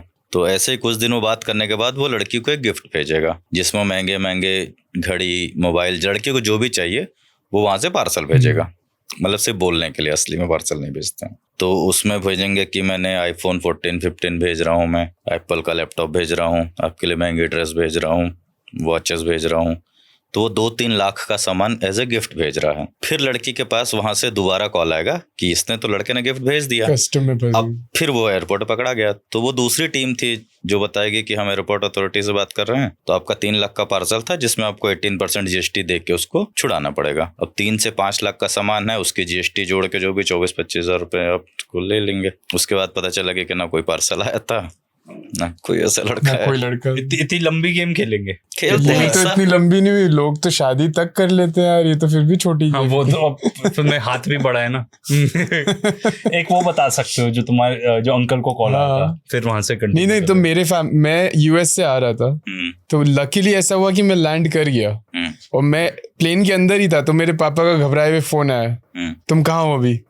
मेरे को कुछ आइडिया, मैंने तो सीधे बोल दिया मैं प्लेन में ही बैठा हूँ, और फोन कट हो गया, मतलब उन्होंने काट दिया सुनते ही। बाद में बताते हैं कि उनको किसी का फोन आया था और एकदम मेरी आवाज में कोई रोते हुए बोल रहा है, पापा मुझे बचा लो, पापा मुझे बचा लो, मैं फंस गया, जेल में पकड़ लिया और मेरे को इन लोग ने पकड़ लिया है। और फिर उसके बाद पुलिस वाला लाइन पे आता है कि हाँ आपके बेटे और इसके दोस्त को पकड़ लिया हमने, ये लोग वहां से कुछ सामान ला रहे थे, गलत सामान था, इनके बैग में पकड़ लिया, और अगर आपको छुड़वाना है तो अभी इतने पैसे दे दो तो अभी केस बंद हो जाएगा, नहीं तो केस बहुत ऊपर तक चले जाएगा, ऐसा ये वैसा। रियलिटी में क्या आता है कि इनका आप समझिए पूरी टीम है, कहीं ना कहीं से आपका कोई डेटा लीक किया होगा कि आप अभी यहाँ पे ट्रेवल कर रहे हैं और आपके फादर वदर का नाम जो भी है, नंबर सब कुछ है, तो ये डेटा कहीं ना कहीं से लीक हुआ तब तो कॉल गया। हाँ, तो आपके फादर को मालूम है कि प्लेन से आ रहा है, आपका नाम मालूम है, कहाँ से आ रहे हो, तो बीच में कहीं से कोई ना कोई डेटा लीक कर रहा है, कोई ना कोई फ्लाइट मैनिफेस्ट, कोई ना कोई तो लीक कर रहा है, तभी तो पता चला ना, नहीं तो आपको किसको जानकारी है कि आप उस फ्लाइट में आ रहे हो? तो हो सकता है इनका एयरपोर्ट में कुछ कनेक्शन हो या कहीं कोई से ना निकाल कोई यूजर तो डेटा लीक करता है, तब होता है। फिर डराने वाली टीम उनकी अलग बैठी हुई है, तो डेटा लीक करने वाली टीम अलग है, डराने वाली टीम अलग है। फिर एक इनकी टीम रहती है जो फेक अकाउंट ओपन करती है, क्योंकि आप कोई फ्रॉड आदमी अपने अकाउंट में तो पैसा मंगाएगा नहीं, तो इनकी एक दूसरी टीम रहती है जिनका काम है सिर्फ फेक अकाउंट क्रिएट करना। अब वो भी कैसे करते हैं कि प्रॉपर ये 4-5 लोग मिल के जाएंगे कहीं दूर, मान लीजिए हम भोपाल में रहते हैं तो अब किसी को भेजेंगे इंदौर, ग्वालियर या बिहार जबलपुर, बिहार कहीं दूर में भेज देंगे, छोटी और जगह। स्लम एरिया टाइप के वो गरीब लोगों को पकड़ते हैं कि हम नौकरी लगवाएंगे आपकी, कहीं भी ATM में, गार्ड में लगवा देंगे, या ड्राइवरों की जरूरत है, आपका अकाउंट खोलेगा, तो कुछ ना कुछ वो बता देंगे कि हमें 40 ड्राइवर चाहिए। मान लीजिए मेट्रो खुलने वाला है तो हमें मेट्रो के लिए जो भी है ड्राइवर्स चाहिए 40, या ऑटो, कुछ भी करके आपको चाहिए। अब उन्होंने बताया कि हमें इनके लिए एक अकाउंट सबका होना चाहिए, सैलरी अकाउंट होना चाहिए, ताकि कंपनी सीधे आपके अकाउंट में पैसा आएगा। हम लोग वो ऐसा आपको विश्वास दिला देंगे कि हम लोग कोई दलाल नहीं है कि आपका कमीशन खाएंगे, ऐसा कुछ नहीं है। तो लोगों को और अच्छा विश्वास हो जाता है कि नहीं ये बहुत अच्छे लोग हैं, तो सारे लोग खुद ही जाके अकाउंट खुलवा लेंगे, सारे लोग के नाम पे सिम ले लिया जाएगा। अब दूसरे के नाम पे अकाउंट है, दूसरे के नाम पे सिम है, दूसरे के नाम पे सब कुछ, दूसरे के नाम पे ID वाईडी सब दूसरे की लगी हुई है। फिर ये बोलेंगे कि वेरिफिकेशन के लिए वो कंपनी के उसमें हेड ऑफिस में जा रहा है, तो सबका अकाउंट और सबका नंबर लेके वो आगे चले गए वेरिफिकेशन के लिए। अब वो लोग वेट कर रहे हैं कि शायद वो आएंगे, तो वो लोग कभी नहीं आते। 4-6 महीने के बाद जब पुलिस अरेस्ट करने जाती है तो पता चलता है कि वो ऑटो ड्राइवर था, वो दारू पी के पड़ा हुआ है, उसको पता ही नहीं कि उसके अकाउंट में फ्रॉड चल रहा है। अब पुलिस उसको भी उठा के क्या करेगी, उसे कुछ नहीं मालूम कि मेरे अकाउंट से क्या हो रहा है। तो ये अकाउंट ओपनिंग हुआ, फिर आपके फादर मान लीजिए पेमेंट देते तो उस फेक अकाउंट में जाता। कॉल भी वो किसके नाम से कर रहा है, वही राधे श्याम तिवारी या जो भी है, वो ऑटो चलाता है यूपी में, उसका जो अकाउंट है कैश निकालने वाला वो पुणे से ऑपरेट हो रहा है, कॉलिंग कर रहे हैं झारखंड से। तो इनका पूरा टीम ऐसा बटा हुआ टेक्निकल वे यहाँ से चल रहा है। तो बहुत देश के अलग अलग कोने से काम होता है इनका। पता ही नहीं चलता कि कहाँ से क्या है और किसको पकड़े। और बहुत स्पीड से भी, जैसे अभी डले अभी निकाल लिए, कहीं तुरंत पे डले payment कहीं पे आएगा, निकाल तुरंत लिए, निकालते अकाउंट हैं। कहीं का है तो कोई, क्योंकि उनके पास 40-50 अकाउंट हैं। आपके फादर ने सपोज इनके अकाउंट में पैसा भेजा राधेश्याम का, इसके अकाउंट से मैंने 40 जगह और ट्रांसफर कर दिया छोटे छोटे अमाउंट। अब ब्लॉक होगा तो ये ब्लॉक होगा, इसको फेंक देंगे, तब तक वो टीम लगी हुई है दूसरा अकाउंट ओपन करने के लिए, वो फिर से 40-50 अकाउंट दे देंगे। अकाउंट ब्लॉक होते जाते हैं, फीस होते जाएंगे, बट उनके पास टीम लगी, वो कंटिन्यू अकाउंट दिए जा रहे हैं, ये कंटिन्यू यूज किए जा रहे हैं। पैसा आते ही बस से तुरंत निकाल लेते हैं, ब्लॉक होने से पहले ही वो निकल जाता है। कैश विड्रॉल मतलब कैश या ट्रांसफर कहीं ना कहीं वो निकाल ही देते हैं। उस अकाउंट में बहुत कम चांसेस है कि पैसा रुके। 80-80 हज़ार 1-1 लाख रुपए वो तुरंत ट्रांसफर करते हैं दूसरे अकाउंटों में। रिकवरी हो पाती है लोगों की? देखिए, जो अगर तुरंत अकाउंट ब्लॉक हुआ और उस अकाउंट में उस टाइम पैसा है तो वो ब्लॉक हो जाता है। फिर जितने लोगों ने केस किया था तो कोर्ट और ये सब के ऑर्डर रहते हैं कि किसको कितना दिया जाए, तो वो प्रोसेस पुलिस और कोर्ट का है। एक कुछ हमने इस टाइप के भी देखे थे कि बैंक सर्वर्स हैक होते हैं। नहीं, बैंक का सर्वर तो कम ही हैक होता है, जनरली यूजर के अकाउंट हैक हो जाते हैं उसमें। अच्छा। और सिम स्वैपिंग वाला भी 1-2 स्टोरी रहता है इसमें कि सिम स्वैप कर लिया, या फिर सिम स्वैपिंग भी आपने सुना होगा ना कि किसी का सिम था मेरे अकाउंट में पैसा रहा, सिम क्लोनिंग वाला। हाँ, तो आपका अकाउंट बंद हो जाएगा, वो ई सिम के नाम पे करते हैं। ई सिम एक वो रहता ना वेरिफिकेशन के लिए कि आपका ई सिम जनरेट हो रहा है या आपके सिम में कुछ इशू है, वो भी कॉल करके सिंपल मैनिपुलेट करके आपको बता देंगे कि आपके सिम में कुछ इशू है, कि आपके पास 10 कॉल जो आते हैं तो एक कॉल बाय डिफॉल्ट फॉरवर्ड हो जाता है, ऐसा बोल दिया आपको। या आपको 2G से 3G में अपग्रेड कर रहे हैं, 3G से 5G में कर रहे हैं, तो 5G अपग्रेड करने के लिए आपको एक मैसेज आएगा या आपको ये मैसेज भेजना है 1-to-1 पे। कहीं से भी उन्होंने एक मैसेज कॉल वॉल करके भिजवा दिया, तो आपका खुद आपने अथॉरिटी की कि हाँ मेरा एक ई सिम या सिम जनरेट हो जाए, तो उसका यूज करके उन्होंने दूसरा सिम निकाल लिया। अब OTP आपके जो भी आपके फोन में आता है वो उनके फोन में भी है। अब सिम ही आपका वहाँ एक्टिवेट हो गया है तो वो निकाल ही लेंगे। ये तो बहुत खतरनाक है। और आज की तारीख में सिम ही सब कुछ है। मैं कल ही सोच रहा था अगर फोन चोरी हो जाए, कुछ हो जाए, हमें लगता है फोन लॉक्ड है सब है, बट 2 सेकंड में वो सिम निकाल के किसी भी फोन में डाल दे तो उसके पास तो फुल एक्सेस है, और आधे से ज्यादा वेरिफिकेशन तो सिम के बेस पे ही है। आज हमारा पासवर्ड ही उस सिम है, लेकिन कई लोग को पता है नहीं कि सिम भी पासवर्ड होता है। अच्छा, ये बताइए प्लीज इसका कि सिम लॉक का पासवर्ड होता है। जैसे मेरा सिम आप निकाल के अपने में डालेंगे तो सिम लॉक का पासवर्ड मांगेगा। कैसे सेटअप पिन कर होता सकते है, हैं? सिम का ऑप्शन आता है ना सिम लॉक करने का, सेटिंग्स में हर फोन में पिन सब में होता है, लेकिन 90% यूजर को आई थिंक पता ही नहीं कि सिम लॉक भी होता है। नहीं पता, कई लोगों को नहीं पता है। ये एक्चुअली मैंने बहुत पहले नोकिया वाले टाइम पे देखा था कि नहीं, तब आज उसकी भी सेटिंग्स होता है। बहुत बेसिक थी तो दिख जाता था। आजकल अब उतनी डीप सेटिंग्स में कोई घुसता ही नहीं ना। आईफोन में सिम लॉक पिन 1 तक पिन पहुंचे। 2 करके 2 आते हैं। तो पिन 1 रहता है आपका कि आपका सिम अगर निकाल के दूसरे डिवाइस में डालें या इसी डिवाइस में भी अगर आप सिम निकाल के दोबारा इंसर्ट करेंगे तो पहले सिम का पासवर्ड मांगेगा। सिम का पासवर्ड आप डालेंगे तो ही वो आगे बढ़ेगा, तो उसमें OTP आएगा नहीं। तो ये OTP लेने के लिए लोग कर सकते हैं। कई लोग तो वही होता है। कई लोग का नोटिफिकेशन से OTP पढ़ लेते हैं कि आप थोड़ी देर के लिए गए थे बाहर, कि मेरा मोबाइल यहाँ रखा हुआ है, मैं जस्ट आता हूँ वॉशरूम से। तब तक दोस्त ही करते हैं कई लोगों के, जो कॉलेज स्टूडेंट्स पढ़ रहे हैं साथ में, तो वो देखते हैं कि इसका मुझे अकाउंट या फेसबुक इंस्टाग्राम कुछ भी करना है, तो फॉरगॉट पासवर्ड किया, उसके मोबाइल पे OTP आया, या तो उसने नोटिफिकेशन से रीड कर लिया, या फिर वही रात को सो रहा था तो सिम निकाली, अपने में डाली, OTP लिया और सिम वापस उसमें डाल दी। अब उसका फेसबुक अकाउंट उसने एक्सेस कर लिया, फिर उसके सारे फ्रेंड लिस्ट में मैसेज करेंगे कि बहुत जरूरी है, तो हॉस्पिटल में हूँ, चैट वैट करके उन्होंने अकाउंट पे पैसे मांग लिए कि मैं कल आपको पेमेंट रिटर्न कर दूंगा। कई लोग बिना वेरिफिकेशन के वो पैसा डाल देते हैं। नेक्स्ट डे या 2-3 दिन के बाद वो उसको कॉल करते हैं कि भाई मैंने 10,000 रुपए दिए थे, तो उसे पता ही नहीं कि 10,000 रुपए कहाँ चलेगा। क्योंकि कहीं ऐसे होते हैं जो रूटीन में लेते देते रहते हैं, तो ऐसा कोई फंस जाए कि अच्छा इसका तो आता रहता है तो तुरंत डाल ही देंगे। फेसबुक इंस्टाग्राम कुछ भी एक्सेस कर लिया तो देख लेते हैं ना कि उसकी भाभी है तो भाभी पैसा दे सकती है, भाई है बड़ा तो भाई से ही चैट करके पैसा मांग लिया कि भाई बहुत जरूरी है तो मैं इस अकाउंट में, तो कई लोग विश्वास में दे देते हैं। और लोग उतना सोच नहीं पाते, इतना नहीं सोचते हैं। मेरे रिसेंटली मेरा इंस्टाग्राम हैक हुआ था, तो एक हमारा बहुत क्लोज फ्रेंड ही है, उसने मेरा अकाउंट हैक करके बहुत लोगों को मैसेज भेजा। उस जो हमारा क्लोज फ्रेंड है उससे बातचीत चालू हो गई, वो अपना बता रहा है मेरा घर बन रहा है, ये हो रहा है, किचन में ये हो रहा है, ये सब कहानी उसको बता रहा है। 10-15 मिनट पूरे गप्पे मार। मैंने कहा यार अच्छा, उसने स्टार्ट ऐसे की कि do you invest in crypto, ये वो। तो अगर मैं अपने बारे में सोचूं तो मैं कहूंगा यार लोग क्यों ऐसा सोचेंगे कि मैं एकदम से बता रहा हूं कि मैं तो क्रिप्टो में इतने पैसे कमा लिए, ये कर लिया। तो जो इनका स्कैम हुआ था, हैक हुआ था, तो उसने इनकी स्टोरी में वो डाल दिया था क्रिप्टो वाला कि इन्वेस्ट इन दिस क्रिप्टो, ये वो एक नहीं वो डाल देते हैं, तो उससे वो मैसेज आता है, तो उससे फिल्टर्ड वाले आते हैं जो थोड़े डम या थोड़े मतलब इजी टू मैनिपुलेट लोग कहते हैं कि भाई मुझे भी बता क्या है, मुझे भी बता क्या, तो वो उसको बता देते हैं, तो फिर उसको स्टोरी सुनाना शुरू कर दी। इतने अभी जैसे हम बात कर रहे हैं, जैसे इतने इंटेलिजेंट लोग हमारे सर्कल में और जो मतलब कॉलेज ग्रेजुएट मास्टर्स वगैरह करे हुए हैं, वो भी इसमें फंसते रहते हैं। देखिए इसमें इनका 2-3 जो समझिए कि ये या तो डराते हैं, तो डर वाला एक बिजनेस है इनका कि आपको अगर डरा के पैसा लिया तो ठीक है, या फिर ये लालच देते हैं कि आपको आईफोन 14 मिल रहा है 42,000 में। अभी फ्लिपकार्ट या इसका ऑफर निकलेगा कि दिवाली में आपको आईफोन 14, आईफोन 16, सबके दिमाग में रहता है कि आईफोन ही चलाना है हमें, तो आईफोन का लेटेस्ट मॉडल जो 1,80,000 का आता है आपको मिल रहा है सिर्फ 42,000 में। कंडीशन ये है कि वो कैश ऑन डिलीवरी नहीं है, आपको पे करना है। सेम टू सेम फ्लिपकार्ट या अमेजोन जैसा वो लिंक बना के भेजेंगे आपको। पे नाउ का भी ऑप्शन होगा उसमें, करंट सब, तो आप उसको पेमेंट कर देंगे, बाद पता चलेगा कि वो था ही नहीं। तो आदमी कोई लालच भी अगर सोचेगा, इतना पॉसिबल नहीं है ना, जो 1,80,000 का फोन आपको 40,000 में कैसे मिल सकता है।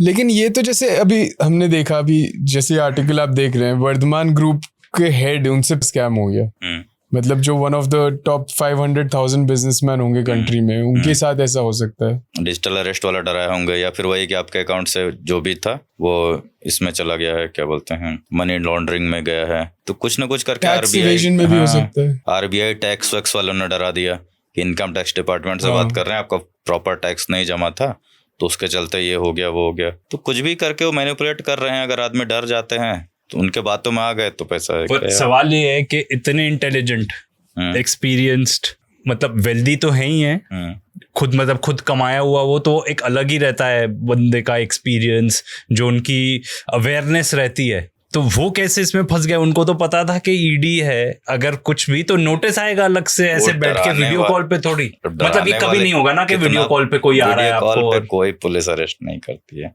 अब डराने वाले देखिए कितना अच्छा एक्सपीरियंस है उसको डराने का, ये भी मैटर करता है। कुछ तो आपने ये भी सुना होगा कि जज के साथ फ्रॉड हो गया। अच्छा, जो जजेस भी थे, कुछ केस न्यूज में पढ़ रहा था कि जज के साथ फ्रॉड हो गया। अब जो जिंदगी भर उनका काम ये केस देखना, उनके साथ फ्रॉड हो सकता है। मतलब बहुत खतरनाक है। तो अब इस पे आते हैं कि हम कैसे एक तो आइडेंटिफाई करें कि पर्टिकुलर स्कैम है, और हम कैसे बच सकते हैं इससे। कि पहले तो पूरी अवेयरनेस, क्योंकि ये कुछ नया नया तरीका निकालते रहते हैं। अभी तक जितना फ्रॉड हम लोग डिस्कस कर रहे हैं ये तो ऑलरेडी चल रहे हैं मार्केट में। ये लोग कुछ और नए तरीके से भी फ्रॉड कर सकते हैं जो अभी हमें मालूम ही नहीं है। ये सारे लिस्ट जो हैं ये पुराने होते जा रहे हैं, अभी और भी नए तरीके आएंगे फ्रॉड के। तो सिंपल है कि आपको लालच नहीं करना है, लालच वाले फ्रॉड हुए तो ही फंस जाएंगे। दूसरा रहता है जो आपका हनी ट्रैप वाला है, इसमें तो ज्यादातर लोग फंसे जाते हैं। कोई किसी को कुछ बताता भी नहीं है, दोस्त यार किसी को नहीं बताता कि मैं किसी लड़की से मिलने जा रहा हूँ, कोई नहीं बताता। फंस जाता है तो भी नहीं बताता कि मेरे साथ स्कैम हो गया। कोई वीडियो कॉल पे कपड़े उतार के बात कर रहा है तो कोई किसी को नहीं बताएगा ना कि मैं कपड़े उतार के बात कर रहा था, मेरी रिकॉर्डिंग हो गई, अब वो मुझे ब्लैकमेल कर रहे हैं। हनी ट्रैप में तो मिलियंस ऑफ केसेस ऐसे होंगे जो आज भी पता ही नहीं है, कई लोग केस रजिस्टर्ड ही नहीं करते, क्योंकि वो या तो शर्म के मारे रजिस्टर नहीं करते कि क्या बोलेंगे पुलिस को। हाँ, क्योंकि वो फिर FIR होगा तो पब्लिक हो जाएगी ना। और पुलिस को वो क्या बोलेंगे मेनली कि वीडियो कॉल में मैं रात को बाथरूम में कर रहा था, वो मैरिड आदमी है, तो वो और उल्टा नहीं बोल पाएगा कि मैं क्या बोलूं। तो वैसे आपकी क्या सलाह रहेगी? जैसे इसका ये बहुत अच्छा एक इम्पोर्टेंट विषय है कि अगर मेरे साथ ऐसा हो तो मैं कैसे जाके रिपोर्ट कर पाऊं ताकि मेरे पे नहीं आए बट रिपोर्ट हो जाए दर्ज। कोई अनोनिमस सेल या कॉल करने का तरीका? cybercrime.gov करके एक वेबसाइट बनी हुई है, उसमें आप देखेंगे तो प्रॉपर उसमें हर चीज का एक सेक्शन बना हुआ है।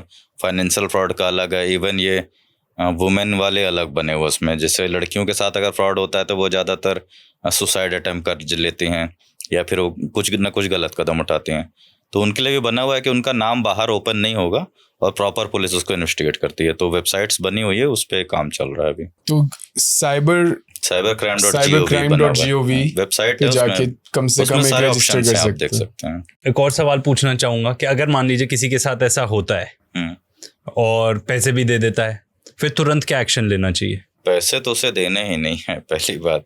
हाँ, नहीं, अगर कोई फंस गया, देखिए पैसे दे दिया तो वही वाली स्टोरी बताना कि एक बार पैसा दिया तो वो सामने वाले अकाउंट से तुरंत निकाल लिए जाएंगे। फिर वो केस भी करेंगे तो सामने वाला का सिर्फ अकाउंट ब्लॉक कर सकते हैं। तो अगर उसने पैसे निकाल लिए हैं तो अकाउंट ब्लॉक हो जाएगा। अब अकाउंट ब्लॉक होने से कोई मतलब नहीं हुआ क्योंकि पैसे तो ऑलरेडी निकाल लिए थे। पैसा अगर अकाउंट में है तब ब्लॉक हुआ है तो वो पुलिस और वो कानूनी प्रोसेस है।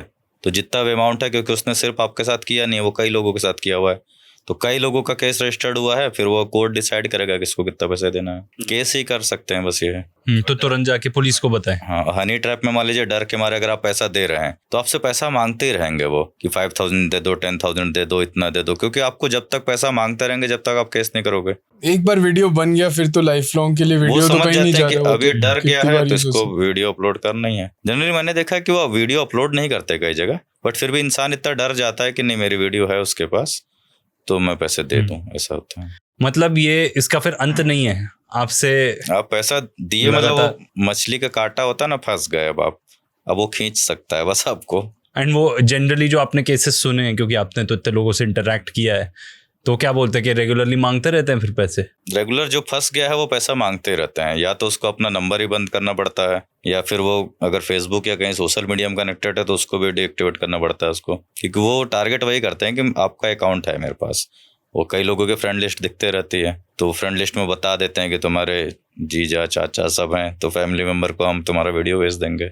आपने कभी रिवर्स हैक करने की कोशिश करी है? जैसे कोई आपके पास आया हो कि मैं ऐसे फंसा हुआ हूँ, नहीं तो कभी कोशिश करें कि अपन वापस ट्रेस पुलिस का कर काम है। हम लोग अवेयरनेस जनरली देते हैं कि ये चीजें हैं, ऐसे सिक्योर रहें, ये चीजें ना करें। बाकी फिर भी किसी को लगता है कि नहीं हम जो बोल रहे हैं गलत है, वो लड़की जो सामने वाली है वो प्यार करती है मुझसे, तो कई लोग चले ही जाते हैं उसमें। कोई एक जनरल गाइडलाइन आप दे सकते हैं? अपन इतने दे सकते हैं क्या कि हमने इतने सारे स्कैम्स के बारे में बात की कि भाई ये चीजें तो करो ही मत, या एक जनरल भी हो तो भी लोगों के लिए कि थोड़े से एक दो पेमेंट वाला अगर फ्रॉड देखें, एक दो में पेमेंट वाला और डिस्कस करते हैं, जिसमें एक ये भी हुआ था। उसमें कॉल करते हैं कि मैं आपके फादर का फ्रेंड बात कर रहा हूँ, ये आपने सुना होगा। उसमें बोलते हैं कि मुझे आपके फादर को एक्चुअली 2,000 रुपये पे करना था और तुम मुझे पहचान नहीं रहे हो, जब तुम छोटे थे तो मैं आया करता था, ऐसे करके अच्छी बहुत प्रॉपर बात करेंगे। तो वो आपको बोलेंगे कि मैं आपको 2,000 पे कर दे रहा हूँ, तो आप अपने फादर को दे देना क्योंकि मैंने उनसे लिए हुए थे। उसी टाइम एक मैसेज आएगा आपके पास कि your account has been credited with 20,000 rupees SBI का। वो कोई ना कोई मैसेज फॉरवर्ड कर देते हैं, ऑन कॉल करेंगे तो कॉल के टाइम बोलेंगे देखो बेटा पैसा आ गया, तो आप ऐसे स्क्रॉल करोगे तो एक मैसेज आपको दिखेगा ऊपर नोटिफिकेशन में। तो लोगों को लगता है कि पेमेंट आ गया है, वो अकाउंट में नहीं आता, वो फेक मैसेज भेजते हैं। फिर बोलते हैं कि अरे मैंने गलती से 2,000 की जगह 20,000 पे कर दिया है, तो एक काम करो 18,000 मुझे इसी पे रिटर्न कर देना।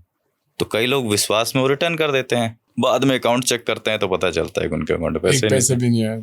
अब जिसके अकाउंट में पैसा है ही नहीं वो बाई लकली बच जाता है, क्योंकि उसके अकाउंट में पैसे पहले से नहीं थे।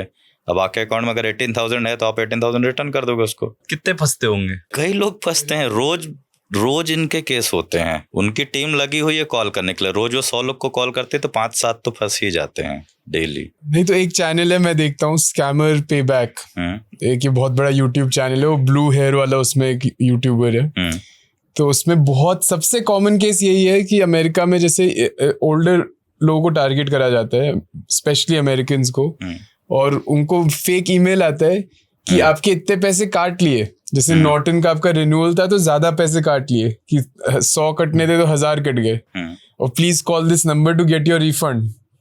और जो भी कॉल कर ले बिना कुछ चेक वेक करे, उसको पूरा उसकी बैंक का भी फेक वेबसाइट का लिंक भेजा जाता है। उसको यही लगेगा कि वो अपने बैंक अकाउंट में लॉग इन कर रहा है, बट यहाँ पे उसकी बैंक अकाउंट में एक्चुअली डिटेल इधर ले रहे हैं और ये लोग लॉग इन करते हैं और उसको फेक अमाउंट भी दिखा देते हैं कि देखो तुम्हारे फेक अमाउंट कम भी हुआ है। पूरा इतना डीप तक फिशिंग अटैक, वो फेक पेज नंबर पूरा सब वो करके और उसके बैंक अकाउंट का कंट्रोल लेके ट्रांसफर कर लिए बस। ये कैसे होता है इस टाइप का? ये फिशिंग अटैक बोल सकते हैं। फेक पेज क्रिएट करते हैं ये लोग। जनरली किसी का भी वेबसाइट को अगर हम लोग कॉपी कर लें सिंपल, तो पूरा का पूरा वेबसाइट हमारे पास कॉपी हो जाता है। उसी से मिलता जुलता डोमेन लेके हम लोग उसको अपलोड कर सकते हैं। फिर मैं अगर आपके पास लिंक भेजूंगा, आपका SBI का अकाउंट था तो SBI जैसा दिखेगा वो। ये कुछ टाइम बाद गूगल उसको सर्च करके बंद कर देता है, बट वो फिर उतने टाइम में अटैक हो जाता है, वो बनाते भी रहते हैं। उतने टाइम में लोग मैनिपुलेट हो जाते हैं, लोग पैसा दे देते हैं इसमें। तो जब इसी अटैक्स की बात कर रहे हैं तो अपने फोन पे क्या ज्यादा आईफोन बेटर है, एंड्रॉइड बेटर है, या कोई भी ऐसा? देखिए इसमें अगर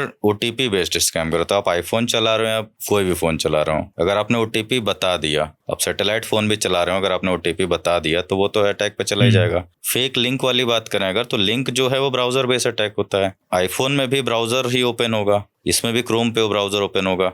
तो फेक पेज अगर मैं आपको क्रिएट करके भेज रहा हूँ, मान लीजिए इंस्टाग्राम का, आप क्लिक करेंगे तो आपका आईफोन में भी इंस्टाग्राम ही खुलेगा, एंड्रॉयड में भी इंस्टाग्राम खुलेगा। आप उसमें आईडी पासवर्ड डालेंगे तो मेरे पास आ ही जाएगा। अब एंड्रॉयड थोड़ा सा अटैक ज़्यादा हो जाता है क्योंकि इसमें एपीके फ्रॉड चल रहा है। जो एप्लीकेशन बना के भेजते हैं तो आपका मोबाइल का एक्सेस मेरे पास आ जाता है, तो उसमें फ्रंट कैमरे से मैं फोटोज़ भी खींच सकता हूँ या फिर आपके जो ओल्ड मैसेज हैं वो भी रीड कर सकता हूँ। तो आपको मैं फ़ोन करके मैं ओटीपी नहीं पूछूंगा क्योंकि आपका ओटीपी मैं ऑलरेडी रीड कर सकता हूँ रिमोटली। ये एपीके वाला जो है वो इसके बोलते हैं आईफोन में थोड़ा कम होता है, इसमें नहीं हो पाता। बाकी कुछ स्पाईवेयर्स भी हैं कि अगर आपने थोड़ा देर के लिए मोबाइल किसी को दे दिया है तो स्पाईवेयर डाल देते हैं वो लोग, या चाइल्ड मॉनिटरिंग वाला होता है कई लोगों का, तो वो रखा गया है अच्छे पर्पस के लिए कि आपका चाइल्ड कुछ गलत चीज़ तो नहीं देखता, तो उसके लिए चाइल्ड मॉनिटरिंग वाले बहुत सारे एप्लीकेशन आते हैं, कुछ एम्प्लॉय मॉनिटरिंग वाले आते हैं। तो ये अगर आपने थोड़ी देर के लिए मुझे मोबाइल दिया है तो मैं जनरली लोग मोबाइल ले लेते हैं। दोस्तों यारों में जो अटैक चलते हैं ना वैसे चलते हैं कि बहुत इमरजेंसी घर में कॉल करना था तो 2 मिनट के लिए मोबाइल लिया, उसने वो एपीके डाला और आपको वापस दे दिया, फिर आपका कंट्रोल में रिमोटली कर रहा हूँ। हाँ, तो जैसे हमने इतने स्कैम्स की बात करी, आजकल जैसे बेस्ट प्रैक्टिसेस की बात करें तो क्या अपने बच्चों की और फैमिली की फ़ोटोज़ अपलोड करना, क्या ये सेफ़ है इंटरनेट पे? हम जो इतना सोशल मीडिया पे आजकल स्पेशली सभी लोग अपने बेटे की बॉर्न होने से लेके बड़े होने तक की फ़ोटो डालते हैं। डाल तो रहे हैं लोग, वो भी है। अब जो पीछे रिसर्च करने वाले हैं, मतलब उनका अटैक करके जो रिसर्चर हैं, फिर वो आपके बारे में क्या सोचते हैं वो भी मैटर करता है कि आपके फोटोज देख के वो आपको अगर समझ रहे हैं कि हाँ इनके थ्रू मैनिपुलेट कर सकते हैं तो आप देख रहे हैं, तो बच्चों के नाम पे वो कुछ चीज़ें डरा सकते हैं कि आपका लड़का इतना बड़ा हो गया तो देख लिए कि 4 साल का हो गया तो स्कूल एडमिशन के लिए कुछ करा दिए, या फिर स्कूल में पढ़ रहा है तो अपना ड्रेस के साथ फोटो डाल दी। तो वो एक इन्फॉर्मेशन आपने दिया कि मेरा बच्चा इस स्कूल में पढ़ता है, अब वो स्कूल कितने बजे बस जाती है, कितने बजे वापस आती है, वो तो वो ऑलरेडी निकाल ही लेगा स्कूल के टाइम में, सबको पता ही है। तो वो किसी भी तरीके से ये आप इन्फॉर्मेशन जो दे रहे हैं वो उनके पास गैदर हो रही है, अब उसके यूज करके वो आपको डरा सकते हैं। तो एक इसमें हमने और भी एक आर्टिकल देखा था जो अभी स्क्रीन पे दिखाते हैं, जिसमें उसने लड़की की फोटो यूज करके फिर उसको नेकेड उसके साथ पूरा वो करके वैसे कर दिया। भेजते हैं लोग, क्या बोलते हैं, जो लोन एप्लीकेशन था उसका केस मैंने देखा था इसका। अच्छा, जिसको भी लोन की रिक्वायरमेंट पड़ती है, खासकर लॉकडाउन के बाद कई लोगों को लोन की रिक्वायरमेंट पड़ी थी, तो गूगल में आप ये प्ले स्टोर में आप देखेंगे तो बहुत सारे फेक लोन के एप्लीकेशन हैं। तो उससे अगर आप लोन लेंगे तो लोन लेते टाइम वो आपके पास उनका एप्लीकेशन डाउनलोड करेगा, तो एप्लीकेशन में सारी परमिशन रहती है, तो आपके सारे कॉन्टैक्ट नंबर वो उनके पास चला जाता है। जैसे आप लोन एप्लीकेशन, जैसे हम लोग कोई भी एप्लीकेशन डालते हैं तो इंस्टॉल होने के बाद परमिशन मांगता है कि कैमरा का परमिशन चाहिए, गैलरी का परमिशन चाहिए, जो भी, तो वो उनके पास आपके कॉन्टैक्ट डिटेल की परमिशन रहती है, तो आपके सारे कॉन्टैक्ट उनके पास चले जाते हैं। फिर वो आपका एक सेल्फी लेते हैं, तो सेल्फी में आपका फेस रहता है और आपका आधार कार्ड और पूरी डिटेल वो ले लेते हैं। फिर अगर आप लोन नहीं देते टाइम पे तो आपके फेस को वो एडिट करके न्यूड बना के किसी लड़के के साथ फिर वो आपको भेजते हैं। तो अगर आप उस टाइम नहीं माने तो आपके कॉन्टैक्ट लिस्ट है उसके पास, तो पढ़ लेते हैं, तो आपके फ्रेंड लिस्ट और 2-4 लोगों को और भेज देते हैं, तो 4-5 लोग आपके पास कॉल करते हैं क्योंकि आपके पहचान वाले थे, तो वो कॉल करते हैं कि यार तुम्हारी ऐसी फोटो वीडियो आ रही है, तो फिर आदमी डर जाता है, तो ये एडिटिंग करते हैं वो लोग उसमें। जैसे बात करें तो क्या साइबर क्राइम अगेंस्ट वुमेन ये बहुत बड़ा साइबर क्राइम वुमेन के साथ होता है। जैसे फोटो वीडियो का मिसयूज ज्यादातर वुमेन के साथ होता है, क्योंकि हमारी फोटो ज़्यादा मिसयूज़ नहीं होगी, लड़कियों की फ़ोटो मिसयूज़ ज़्यादा होती है, और लड़कियों को फिर एक डर और शर्म वाली बात होती है ना, वो लड़कियों के साथ ज़्यादा करते हैं लोग। तो वुमेन के साथ देखा जाए तो क्राइम ज़्यादा होते हैं, और इनको थोड़ा देखा जाए तो मैनिपुलेट भी लोग करते हैं, मतलब कॉल करके डराना वराना, कुछ चीज़ें इनके लिए रिस्ट्रिक्शन में होती हैं कि रात को यहाँ नहीं जा सकते, ये नहीं हो सकता। इनके साथ तो वो भी था कि इनको वो मिल जाएगा, क्या बोलते हैं, स्कॉलरशिप वाला, कि वुमेन के लिए एक स्कॉलरशिप, एक केस हुआ था ना कि स्कॉलरशिप के नाम पे वो कहीं दूसरे जगह बुलाए थे किसी लड़की को, तो उनके साथ छेड़खानी करना, ये सब कुछ भी हो जाता है। कोई SC/ST बता दिए कि आप वुमेन भी और SC/ST एक्ट में आते हैं तो आपके लिए गवर्नमेंट इतना पैसा दे रही है स्कॉलरशिप, तो भी इनको बुला लिया, तो ये लोग इस टाइप के करते हैं। और ये हमारी सोसाइटी के बारे में क्या कहता है, जैसे ये सब होना इतना, और ऐसी सोच तो दोनों तरफ से, एक तो स्कैमर की सोच और एक सोसाइटी की भी कि हम इसमें फंस जाते हैं और हम इसमें सपोर्ट नहीं ले पाते, अपने ही फ्रेंड्स और फैमिली से डरने लगते हैं। कई लोग सोसाइटी से ही तो डरते हैं। एक वो सुसाइड केस हुआ था ना पूरी फैमिली वाला, भोपाल में हुआ था, जिसमें उसने वो लोन ले रखा था, तो उसने, उसके छोटे छोटे बच्चे थे, शायद 8-10 साल के होंगे, 10 भी नहीं, 5 या 6 साल के थे, तो वो फैमिली ने खुद अपने बच्चों को जहर दे के पहले मारा और उसके बाद उन दोनों ने सुसाइड कर लिया। वो ये फेक लोन वाली स्टोरी थी। अब उसने भी यही सोचा कि लोग क्या सोचेंगे, फैमिली क्या सोचेगी, हमारी फोटो एडिट हो रही है, ये हो रहा है, वो हो रहा है। तो उसने कोशिश तो की थी शायद अपने इंस्टाग्राम में अपडेट करने की कि फेक लोन में फंस गया, फिर आखिरकार उसने सुसाइड कर लिया। तो समाज क्या सोचेगा इसके चक्कर में लोग सुसाइड भी कर लेते हैं। हम पूछना चाहते थे कि हमारे पुलिस इस चीज़ के बारे में कितना अवेयर है। हम जाते हैं तो इन पर्टिकुलर केसेस में रिकवरी हो पाती है या नहीं हो पाती? देखा जाए तो पुलिस में देखा जाए तो यहाँ पे लोग थोड़े कम हैं रियल बताएं तो। जैसे कि मान लीजिए 100 लोग काम कर रहे हैं साइबर में और रोज के 400 से 500 केस आ रहे हैं पर डे। अगर आप 5 केस सॉल्व करोगे पर पर्सन तो इस रेट पे पहुंच पाएंगे। फिर अगले दिन 700 केस आ गए, फिर 300 केस आ गए, फिर 400 केस आ गए, तो उनके पास केस बहुत सारे हो जाते हैं और काम करने वाले लोग थोड़े कम हैं। फिर वो जब पकड़ते हैं तो वही फेक जुग्गी वाले लोग मिलते हैं जो पड़े हुए, उनको पता ही नहीं कि अकाउंट कैसे खुल गया। तो कई जगह डेड एंड में पहुंच जाता है। कई लोग पकड़ाते भी हैं, तो पकड़ाने के रेशियो मैं भी मानता हूँ कि थोड़ा कम है, फिर भी पकड़ा रहे हैं लोग। तो क्या इसका समाधान क्या है? कैसे समाधान ये है कि हर जगह के अवेयरनेस तो बहुत जरूरी है। अगर यूजर को पूरी अवेयरनेस है कि जो भी वीडियो कॉल आ रहा है वो फेक है तो तुरंत से काट के ब्लॉक कर दिया जाए। कोई भी अगर आपको कॉल करके मैनिपुलेट कर रहा है कि आपका लड़का केस में पकड़ा गया, तो पहले आप लड़कों को कॉल कर लें या उसका कोई फ्रेंड सर्किल में तो उससे बात कर लें। थोड़ा सा वेट भी करें एक बार बात करने के लिए। डायरेक्ट आप डायरेक्ट पैसा दे देंगे तो दिक्कत भी होती है। वो मैनिपुलेट भी ऐसा करते हैं ना, डराते हैं कि पेरेंट्स को कॉल के कि आपके लड़के का एक्सीडेंट हो गया, मैं इस हॉस्पिटल से बात कर रही हूँ। तो एज ए पेरेंट सबको लगता है कि नहीं यार मेरे बच्चे का एक्सीडेंट हो गया और एकदम तुरंत पैसा भेजना पड़ेगा, नहीं तो ऑपरेशन नहीं हो पाएगा। तो इस टाइम दिमाग काम नहीं करता, वो सोचते हैं कि पैसा भेज दो। बाद में पता चलता है कि कुछ नहीं हुआ था, लड़का चुपचाप घर आ गया शाम को। तो क्रॉस चेक हर चीज को चेक जरूरी है। और जैसे मेरे साथ हुआ, मेरी आवाज सुना दी रोते रोते, या आपके यहाँ भी उसकी आवाज सुना दी, एकदम रोती आवाज, और एकदम तो पेरेंट को अपने बेटे की रोती हुई आवाज सुना दो तो खत्म ही। कॉल बैक भी जरूरी है कि आप देखिए, मैं आपके नंबर से भी कुछ एप्लीकेशन थे जो आपके सेम नंबर से कॉल आ भी जाएगा, तो आपको रिटर्न कॉल करना है, तो रिटर्न कॉल करके एक बार कंफर्म कर लें। अच्छा, अब इसमें क्या हम जैसे लोग जो एक्टिवली आके वीडियो बनाते हैं, अपना चेहरा दिखाते हैं, हमारी आवाज वो है, क्या हम ज्यादा थ्रेट में हैं इस चीज के कि हमारी वॉइस मिसयूज हो सकती है, फेस मिसयूज हो सकता है किसी चीज में, या ऐसा नहीं है? क्योंकि जिनकी मैं बात कर रहा हूँ, या ये इन्होंने भी कितने ही वीडियो बनाए होंगे, इनकी आवाज कैसे पहुंची उनके पास? देखिए, वॉइस तो आपकी, मेरे भी, हम लोग वॉइस हैं कहीं ना कहीं यूट्यूब या कोई ना कोई हम लोग ट्रेनिंग्स देते हैं, वॉइस तो हमारी चली जाती है। तो एआई थोड़ा बनाया गया है जिसमें वॉइस मैच कर सकते हैं। इसका मेनली यूज मान लीजिए आप मूवी जो प्रोडक्शन रहता है ना, फिल्म बनाते हैं, तो उसमें क्या रहता है कि जो एक्टर्स हैं वो रियल स्टंट नहीं करते। कई लोग आपने देखा होगा कि जो स्टंटमैन जो रहते हैं उनमें उनका फेस लगाया जाता है। शाहरुख खान का फेस लगा दिया कि वो जंप कर रहे हैं, सलमान खान मार रहे हैं। तो ये हीरो लोग रहते हैं, कई जगह रियल स्टंट ये लोग नहीं करते, उनके लिए स्टंट मैन अलग होता है। तो उनका यूज क्या था कि इनका फेस वहां पे दिखाया जाए उस टाइम पे, तो ये यूज में था। अब इसका मिस यूज वही हो रहा है कि आपका फेस लगा के मैं वीडियो बना के भेज दूं, वॉइस भी आपकी जो है मिलती जुलती वो एप्लीकेशन के थ्रू, फिर भी 90% सेम वॉइस हो जाती है। तो इसके प्रिवेंशन के लिए सबसे बड़ा तो अपन ने यही पॉइंट रखा कि सतर्क रहें, अवेयरनेस रखें, और कोई भी कॉल आए तो कॉल बैक करें। बेस्ट प्रैक्टिसेस, कोई दोस्त को कॉल करें अगर कॉल बैक नहीं हो रहा। सेम अगर मान लीजिए डरा रहा है कि हॉस्पिटल से बात कर रहा हूँ, तो आप हॉस्पिटल का नाम हम पूछ लें, और उस हॉस्पिटल के नंबर पे एक बार कॉल करके देख लें कि रियल में आप कौन से बेड पे कहाँ पे हो। क्योंकि मैं कोई भी हॉस्पिटल आपको डराऊंगा तो किसी हॉस्पिटल का नाम बताऊंगा ना कि आपका लड़का इस हॉस्पिटल में एडमिट है और ये हो गया था, तो आप एक बार हॉस्पिटल के नंबर पे कॉल कर सकते हैं। तो आपने डायरेक्ट पैसा दिया। जनरली ह्यूमन ब्रेन से खेलते हैं लोग कि डर जितना ज्यादा आप डराएंगे तो माँ बाप को लगता ही है कि नहीं यार मेरा बच्चा अगर हॉस्पिटल में एक्सीडेंट हो गया सीरियस कंडीशन में तो 10-12 हज़ार रुपए कोई बड़ी बात नहीं है, ले लो। हाँ, वो अमाउंट भी ऐसा मांगते हैं अराउंड ये 5-10, जो आपको बहुत ज्यादा भी नहीं लगे बहुत कम भी नहीं। तो आपको लगता है कि लड़के की जान के लिए 5,000 रुपए के लिए मैं इतना कंडीशन, मतलब इतना रिसर्च कर रहा हूँ, अच्छा 5,000 ही तो मांग रहा है, ज्यादा था क्या होगा, 5,000 जाएगा दे दो। और वो भी ऐसे बोलेगा कि बस डिपॉजिट है, फिर तब तक आप आ जाओ बाकी के लेके, ऐसे कुछ तो हम चालू करते हैं। 5-8 हज़ार रुपए, 6 हज़ार रुपए कुछ भी मांग लिए। तो ऐसे 10-10 हज़ार रुपए करके उन्होंने 10 लोग को बताया, 1 लाख रुपए तो उन्होंने ले ही लिया। उनका दिन भर का टारगेट हो गया, अगले दिन फिर से कॉल करेंगे किसी को। स्टॉक मार्केट में ये रहता है कि आपके पास बहुत सारे लोग कॉल्स करते हैं, इनके कॉल सेंटर टाइप के बने हुए हैं कि अगर आप ट्रेडिंग करते हैं या स्टॉक मार्केट में इन्वेस्ट करते हैं तो अभी एक लेटेस्ट प्लेटफॉर्म आया हुआ है जिसमें आपको इन्वेस्ट करने पे आपको प्रॉफिट अच्छा होगा और हम आपको पूरी गाइडेंस करेंगे, ऐसा करके आपको मैनिपुलेट करेंगे। और एक फेक एप्लीकेशन रहती है, उसमें आपको स्टॉक में पैसा लगवा देंगे वो लोग। तो आपने सपोज 10,000 इन्वेस्ट किया तो आपको 22, 23, 25,000 प्रॉफिट दिखाएंगे। विड्रॉल नहीं कर सकते, प्रॉफिट वहीं दिखेगा। फिर आपसे 25,000 इन्वेस्ट करा देंगे, 72,000 का प्रॉफिट हो जाएगा। फिर आपसे 50,000 इन्वेस्ट करा देंगे, 1,20,000 प्रॉफिट हो। प्रॉफिट इसमें आप कभी लॉस में नहीं जाते। आप जितना प्रॉफिट मतलब जितना इन्वेस्ट करते हैं प्रॉफिट तो प्रॉफिट होते ही रहेगा।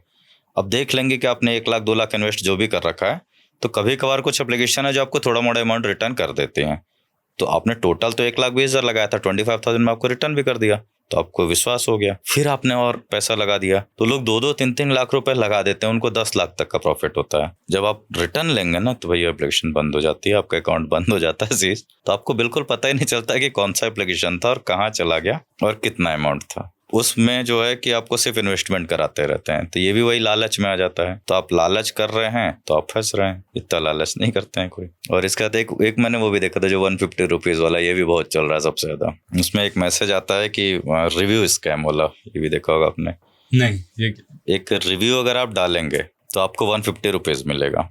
ये स्कैम चल रहा है, मेरे पास भी रोज ही आते हैं कोई ना कोई। तो वो क्या बोलते हैं कि आप गूगल पे आपको एक रिव्यू डालना है जिसमें 150 रुपीज आपको पर रिव्यू मिलेंगे। ये आपका वर्क फ्रॉम होम का टास्क है। रिव्यू डालना 10 सेकंड का काम है। आपने मेरी प्रोफाइल खोली, उसमें 5 स्टार लिखा, ग्रेट वेट करके डाल दिया, तो आपको 150 मिल गया। नेक्स्ट डे आपको फिर से टास्क दूंगा कि आपको फिर दूसरा रिव्यू डालना है, फिर आपको 150 मिलेगा। ऐसे करके 10-15 रिव्यू डलवाने के बाद आपको बोलूंगा कि अगर आप इन्वेस्टमेंट करते हैं इसमें कोई भी 3,000 का, तो आपको पर रिव्यू थोड़ा ज्यादा 300 रुपीज मिलने लगेगा। तो आप उसके ऊपर वाले लेवल में चले गए। अब आप 150 अपने नीचे वालों को देंगे और आपको ही टारगेट सेलेक्ट करना है कि आप अपने नीचे वालों से रिव्यू डलवाइए और हर रिव्यू का 150 उसको दीजिए, तो आपका इन्वेस्टमेंट भी हो गया। फिर आप उसके ऊपर वाले चैन में जाएंगे कि अगर आप 10,000 इन्वेस्टमेंट करते हैं तो आपको पर रिव्यू 500 रुपीज मिलेगा। और अपने नीचे आपको और लोग जोड़ने हैं। फिर आपने लोग जोड़े तो आप इन्वेस्टमेंट कहाँ कर रहे हैं, अपने नीचे वालों को पेमेंट कर रहे हैं। तो पूरा मार्केट जो है आपस में ऐसे ही लोग हैं, स्कैमर तक अभी पहुंचे नहीं है हम लोग।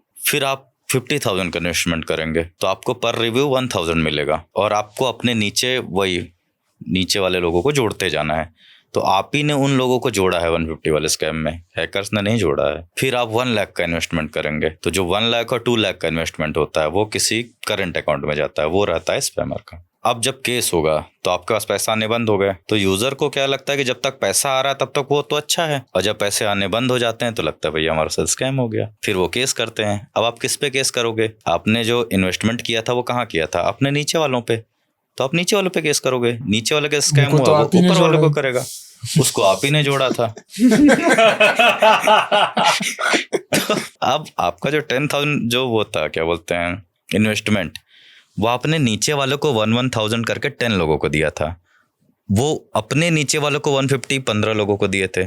आप अपने ऊपर वाले से जो लिए थे पैसा, वो आपके ऊपर वाले ने आपको पेमेंट दिया था 1,000 पर क्या बोलते हैं पर रिव्यू का। फिर आप उसके लेवल पे पहुंच गए, आप सीनियर होते जा रहे हैं और लास्ट में जैसे ही आपने 2 लाख 5 लाख का एक इन्वेस्टमेंट किया, आप सीधे मैनेजिंग डायरेक्टर की पोस्ट पे जैसे ही कदम रखा आपने, आपका पैसा डूब गया। फिर केस भी बताया ना, केस ऐसा फंसता है उसमें कि सब लोग आपस के ही लोग हैं, किसी को कुछ पता ही नहीं है। जोड़ा भी आप ही ने था, आप केस भी करोगे तो आप ही फंसोगे। आपने इन्वेस्टमेंट भी कहाँ किया था? ऊपर नीचे वाले लोगों पे।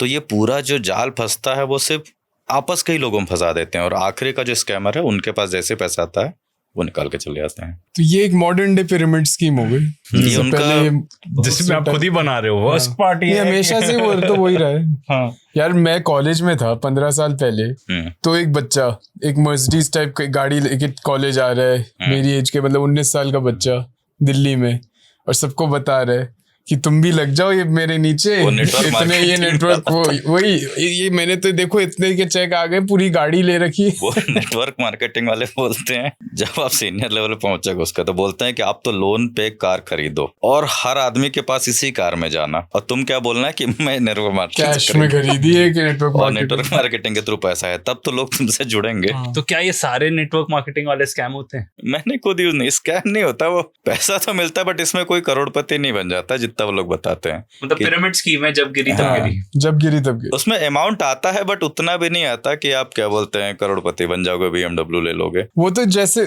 जब गिरी तब गिरी, वो एक विश्वास पे बिल्ट है। जिस दिन वो विश्वास टूटा, एक लेवल पे टूटेगा, वो पूरा टॉपर आप डाउन जब रिव्यू के पैसे दे रहे थे तो अपने नीचे वालों को दे रहे थे, है ना? उसका टारगेट ऐसे और था आपको वो। पैसे कब आते थे? जितने रिव्यू हो गए कंप्लीट तो ये रहे पैसे। देखो आपके पास जो 150 आया वो आपके ऊपर वाले ने भेजा था, हाँ, क्योंकि वो इन्वेस्टमेंट कर चुका है। फिर आपको जो 1000 आ रहा था वो आपके ऊपर वाले ने भेजा था, तो आप हर बार उसके ऊपर वाले लेवल पे 5 जा रहे हैं। लेयर तक तो प्राइवेट मनी ही था, उस स्कैमर ने तो कभी पैसे दिए ही नहीं ना, वो Copy 10 लाख paste वाले तो समझिए कभी दिए ही नहीं, वो फंस गया कि बेचारा आपके पास बीच में। अभी समझ 150 गया। कौन आ रहा है, ये सीनियर है आपका। अभी इन्होंने 3000 इन्वेस्ट किया है। इन्वेस्ट कहाँ किया है? 150 करके इसने सबको दिया है। लेकिन वो ये भी उनका विक्टिम इन्वेस्टमेंट है, था। वो कोई स्कैमर नहीं है। जो ये वाले समझ दे रहे हैं गया। वो विक्टिम है, उसको जो इन्होंने- दे रहा है वो भी विक्टिम। वो भी विक्टिम है, सभी आपस में विक्टिम ही है। जो स्कैमर है वो कभी नहीं दे रहा। स्कैमर ने तो पैसा अभी लिया ही नहीं आपसे ना। वो तो एकदम हाँ। जब आप वो वीडियो तो- गेम में एकदम ऊपर पहुंच जाओगे, वो एक बार ड्रैगन आएगा। 2-5 लाख ड्रैगन रुपए आपको वो चित कर एक ही लेगा। बार में लेते हैं। हाँ। तब तक आप खुद विक्टिम और आपस में ही फंस रहे हैं। फिर उनको जब मैं 25,000 का इन्वेस्टमेंट बोलूंगा ना, तो ये अपने नीचे वालों को 1000 करके 25 लोगों को भेजेंगे, और उनको भी इन्होंने ही कनेक्ट किया है। हो सकता है इनके फैमिली या फ्रेंड मेंबर्स हों कि एक अच्छा वर्क फ्रॉम होम पाया हो जिसमें आपको रिव्यू डालना है और 1000 आपको मिलेंगे। स्क्रीनशॉट भी मंगाते हैं वो लोग कि आपने 1000 25 लोग को दिया ना, तो आप ही ने फंसाया सबको। फिर उसके ऊपर डॉक्यूमेंटेशन भी आपके अगेंस्ट।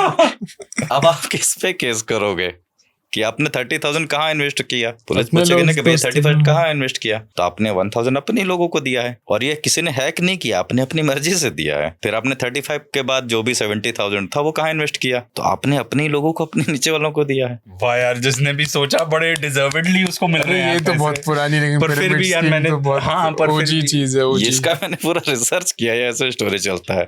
और आखिरी में कई लोग मेरे पास कब कॉल करते हैं, एकदम लास्ट में, कि भैया बहुत अच्छा चल रहा था, मेरे अकाउंट पैसे आ भी रहे थे, अब जब आना बंद हो गए तब से मेरी याद आई। फिर उन्होंने फोन किया कि भैया 5 लाख रुपए लगा दिए, पर रिव्यू 10,000 मिलेगा, वो पैसा ही आना बंद हो गया। अब वो ऊपर वाले पे केस भी नहीं कर सकता और नीचे वाले पे नहीं कर सकता, और जब तक वो मेन अकाउंट तक पहुंचते हैं वो 5 लाख रुपए लेके जा चुका होता है। नहीं है तो बहुत जीनियस स्कीम। हाँ, मतलब सर- सिंपल आई नो कि एग्जिस्ट करता है, पर उसको ऐसे एग्जीक्यूट कर ले जाना, डाउन एकदम। और खुद तो कभी सामने आ ही नहीं रहे। ये इसकी ब्यूटी है। अपनी जेब से भी कुछ नहीं लगा हाँ। रहे, पूरा उनके लोगों के जेब से भी कुछ विश्वास नहीं से। लगा है। बेस्ट हाँ। पार्ट सब आपस में ही एक दूसरे को पैसा ट्रांसफर कर रहे हैं, और सब लोग केस भी करेंगे तो आपस में एक दूसरे पे करेंगे। हाँ, मतलब ब्यूटी तो वही है ना कि इसमें तुम्हें कोई फेक अकाउंट्स भी नहीं खोलने पड़े, हाँ, इसमें मेहनत सब नहीं करने लेजिटिमेट पड़ते। हो रहा है, और पेपर वर्क टारगेट सब भी legitimate आपको दिख रहा है सिलेक्ट नहीं एकदम। करना, टारगेट भी आप खुद ही सिलेक्ट करके उनको दे रहे हो, और आप ही अपने फैमिली फ्रेंड्स वालों को सिलेक्ट करके दे रहे हो। अब केस भी क्या करोगे अपने फ्रेंड और फैमिली पे कि मैंने 1000 रुपए अपने फैमिली में भेजा था, वापस दो। वापस दे दो। आप वो 150 उनसे निकलवाओ, मेरे 1000 वापस दो। तो सर स्कैम्स की बहुत बात कर ली। एक टॉपिक है मेरे ख्याल से अब तो 20-25 साल से मार्केट में आता रहता है, एथिकल हैकिंग का। पहली बात तो हैकिंग, सबको हैकिंग वर्ड से ही डर लगता है, तो मेरे ख्याल से लोग सुन के ही थोड़े सतर्क हो जाते हैं, अरे हैकिंग मतलब मेरे कंप्यूटर पर अटैक हो जाएगा, ये हो जाएगा। तो एथिकल हैकिंग क्या होता है, इस पे थोड़ा सा डिस्कस करें। देखिए, इसमें टेक्निकल नॉलेज बोली जाए तो सेम रहती है। जैसे कि मान लीजिए हम लोग को विंडोज का पासवर्ड ब्रेक करना है, तो ये एक हैक, मतलब टेक्निकल वे में बोला जाए तो हमने विंडोज का पासवर्ड ब्रेक किया। अब इसको मैं अच्छे वे में कर रहा हूँ तो एथिकल में आता है, और अनएथिकल में क्या रहता है कि मैंने किसी का गलत यूज कर लिया। अब अच्छे वे में ये रहता है कि आप रियल में पासवर्ड भूल गए थे, तो मैंने आपका पासवर्ड ब्रेक करके आपको लैपटॉप आपका वापस दिया, वो अच्छे वे में हो गया। या मान लीजिए पुलिस में किसी को रिक्वायरमेंट थी कि कोई क्रिमिनल था या जो भी था, उसकी डेथ हो गई, उसका लैपटॉप है, उसका पासवर्ड ब्रेक करना है, क्योंकि जिंदा होता तो आप थप्पड़ मार के पूछ लेते, उससे पासवर्ड ब्रेक करके ही हम लोग को अंदर जाना है, उसकी लॉक्स या डिलीटेड फाइल्स को रिकवर करना है, तो हम उसको अच्छे वे में कर रहे हैं, वो एथिकल में हो गया। अब अनएथिकल में क्या हुआ कि आप थोड़ी देर के लिए बाहर गए, मैंने आपका पासवर्ड ब्रेक कर दिया, अब डेटा चोरी कर लिया, तो वो अनएथिकल हो गया। तो टेक्निकल वे में नॉलेज मुझे उतनी है, मैं उसको किस वे में यूज कर रहा हूँ। आपको लोग हायर करते हैं उनका सिस्टम की सिक्योरिटी टेस्टिंग के लिए, हाँ, जैसे testing अगर वेस्टिंग पुलिस होता ने है कि बोला हाँ। कि हमारा सिस्टम हैक करके दिखाओ, वीकनेस मिलेगी, तो वो एथिकल हो हाँ, ये गया। लैपटॉप्स में, मतलब इसमें कंपनीज और ये सब में आता है। मान लीजिए भोपाल में मेट्रो ओपन होने वाला है, उसमें सीसीटीवी कैमरा लगेंगे, तो हमें वो अटैक करके देखना पड़ेगा कि सीसीटीवी कैमरा कोई हैक तो नहीं कर पा रहा है, तो हमें वो पूरा अटैक चलाना पड़ेगा। अब हैक नहीं हो रहा मतलब अब वो सिक्योर है, नहीं तो कोई भी बाहर से भोपाल मेट्रो का सीसीटीवी कैमरा हैक करेगा या आपके घरों का कैमरा हैक कर लेगा, फिर चोरी करवा के वो रिमोटली डिलीट भी कर सकता है डेटा। और सर बीच में से एक न्यूज फैल रही थी कि एंटीवायरस खुद ही हैक करते हैं, मतलब एंटीवायरस ही वायरस बनाते हैं, ऐसा इसमें रील कुछ बनाने वाले हैं वो कुछ भी बना सकते हैं। अच्छा, व्हाट्सएप न्यूज़ है देख ये आजकल जब से टिकटॉक बंद हुआ ना, लॉकडाउन के बाद क्या था, एक टिकटॉक खुला था, लोगों के पास कोई काम नहीं था तो सब लोग टिकटॉक में रील बनाते थे। फिर टिकटॉक को बंद हो गया, अब टिकटॉक का ही सेम रील बनाने वाला ऑपरेंडे क्या हो गया, फेसबुक ने ले लिया। इंस्टाग्राम पे भी रील बना लो, यूट्यूब में भी रील बना लो, तो हर जगह आजकल रील चल रहा है।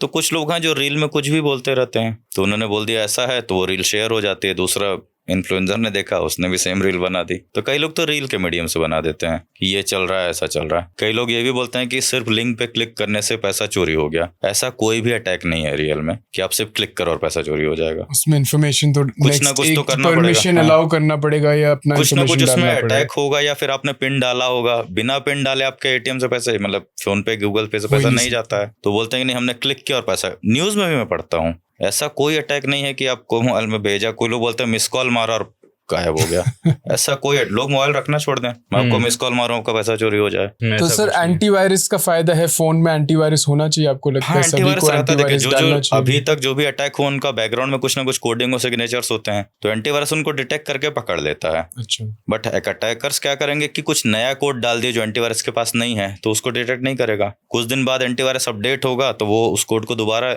इंसर्ट करेगा तो फिर डिटेक्ट होने लगेगा। मतलब एंटीवायरस को भी आप 100% सिक्योर नहीं बोल सकते, क्योंकि एंटीवायरस का जितनी कोडिंग है वो उसी को मैच करके डिटेक्ट करेगा। हाँ, वो तो एक चोर मतलब ये चोर पुलिस का खेल है, कौन आगे एक बार पुलिस एक कदम आगे तो चोर 2 कदम ले लेता है, फिर पुलिस एक कदम आगे। रिसर्च कर रखा है कि अगर किसी के भी कोड में ये वर्ड मिलता है तो आप उसको ब्लॉक कर देंगे। अब अटैकर ने कुछ ऐसा कोडिंग कर दिया जो एंटीवायरस के बाद नहीं है तो उसे डिटेक्ट नहीं करेगा। किसी का इंस्टाग्राम हैक हो जाए तो क्या करना चाहिए? वो सोशल मीडिया में इंस्टाग्राम फेसबुक कुछ भी हो, अगर हैक होता है तो वो या तो उसके सारे फ्रेंड लिस्ट में पैसे ही मांगेंगे। आजकल तो हैक भी नहीं हो रहा, उसका फेक अकाउंट क्रिएट किया जा रहा है सेम टू सेम। आपका पूरा फोटोज निकाल के मैं एक दूसरा अकाउंट ही बना लूंगा और आपके फ्रेंड लिस्ट को फिर से रिक्वेस्ट भेज दूंगा, तो कई लोग आपका फेस देख के पहचानते हैं आपको, चैट भी करूंगा उनसे, आपको पता ही नहीं कि आपका फेक अकाउंट बना हुआ है, उससे पैसे मांग लेंगे। कई लोग सिर्फ उनका मेन काम है पैसा निकालना, ओवरऑल इनको कहीं ना कहीं से पैसा चाहिए। अब ये वो उसके सारे मेथड्स हैं। OLX पे सामान बेचेंगे तो वहां से पैसा मांग लेंगे कि मैं बेच रहा हूँ, वो रिक्वेस्ट का कोड कर देंगे तो रिक्वेस्ट भेजेंगे, आप जैसे पिन डालोगे पैसा आ जाएगा। डिजिटल अरेस्ट में वो पैसे ही मांगते हैं।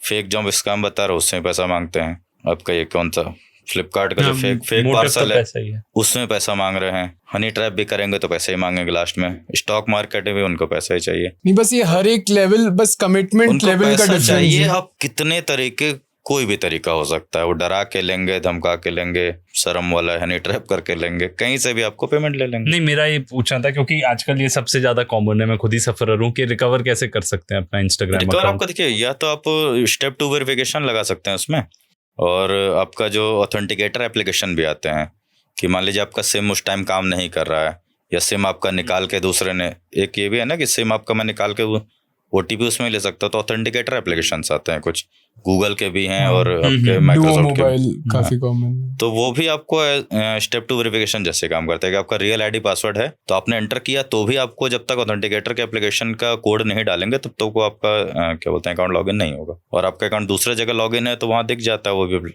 एप्लीकेशन में कि प्रीवियसली कौन कौन से डिवाइस में लॉगिन है या कहाँ लॉगिन है, तो आप उसको लॉग आउट कर सकते हैं। और अगर मान लीजिए किसी का 2FA नहीं है और हो गया तो? 2FA तो जरूरी है आजकल।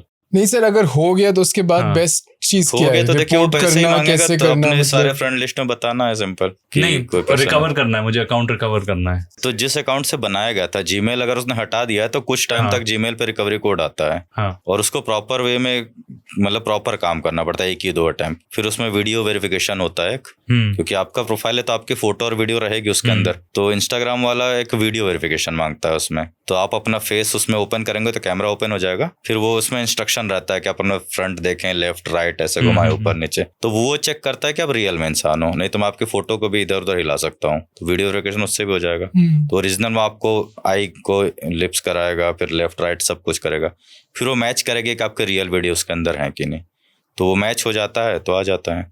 तो बेस्ट है इंस्टाग्राम को ही इन्फॉर्म करें तुरंत। हाँ, इंस्टाग्राम पे तुरंत ट्रायल ज्यादा ना करें, अगर वो ट्रायल ज्यादा कर लेते हैं ना, कुछ लोग मेरे पास आते हैं जो इतना ट्रायल कर रखते हैं, खुद ही वो यूट्यूब वीडियो देख लेते हैं और बहुत सारे ट्रायल वो खुद कर रखते हैं, तो वो सस्पिशन चला जाता है तो ब्लॉक ही हो जाता है, फिर वो ओपन ही नहीं होता। इसमें एक हमारे साथ एक यहीं का अकाउंट ब्रिटिश पाक का ही अब उसमें ईमेल भी चेंज हो गया, है ना, 2FA तो था ही नहीं, इसीलिए तो हैक हुआ, वो भी चेंज हो गया।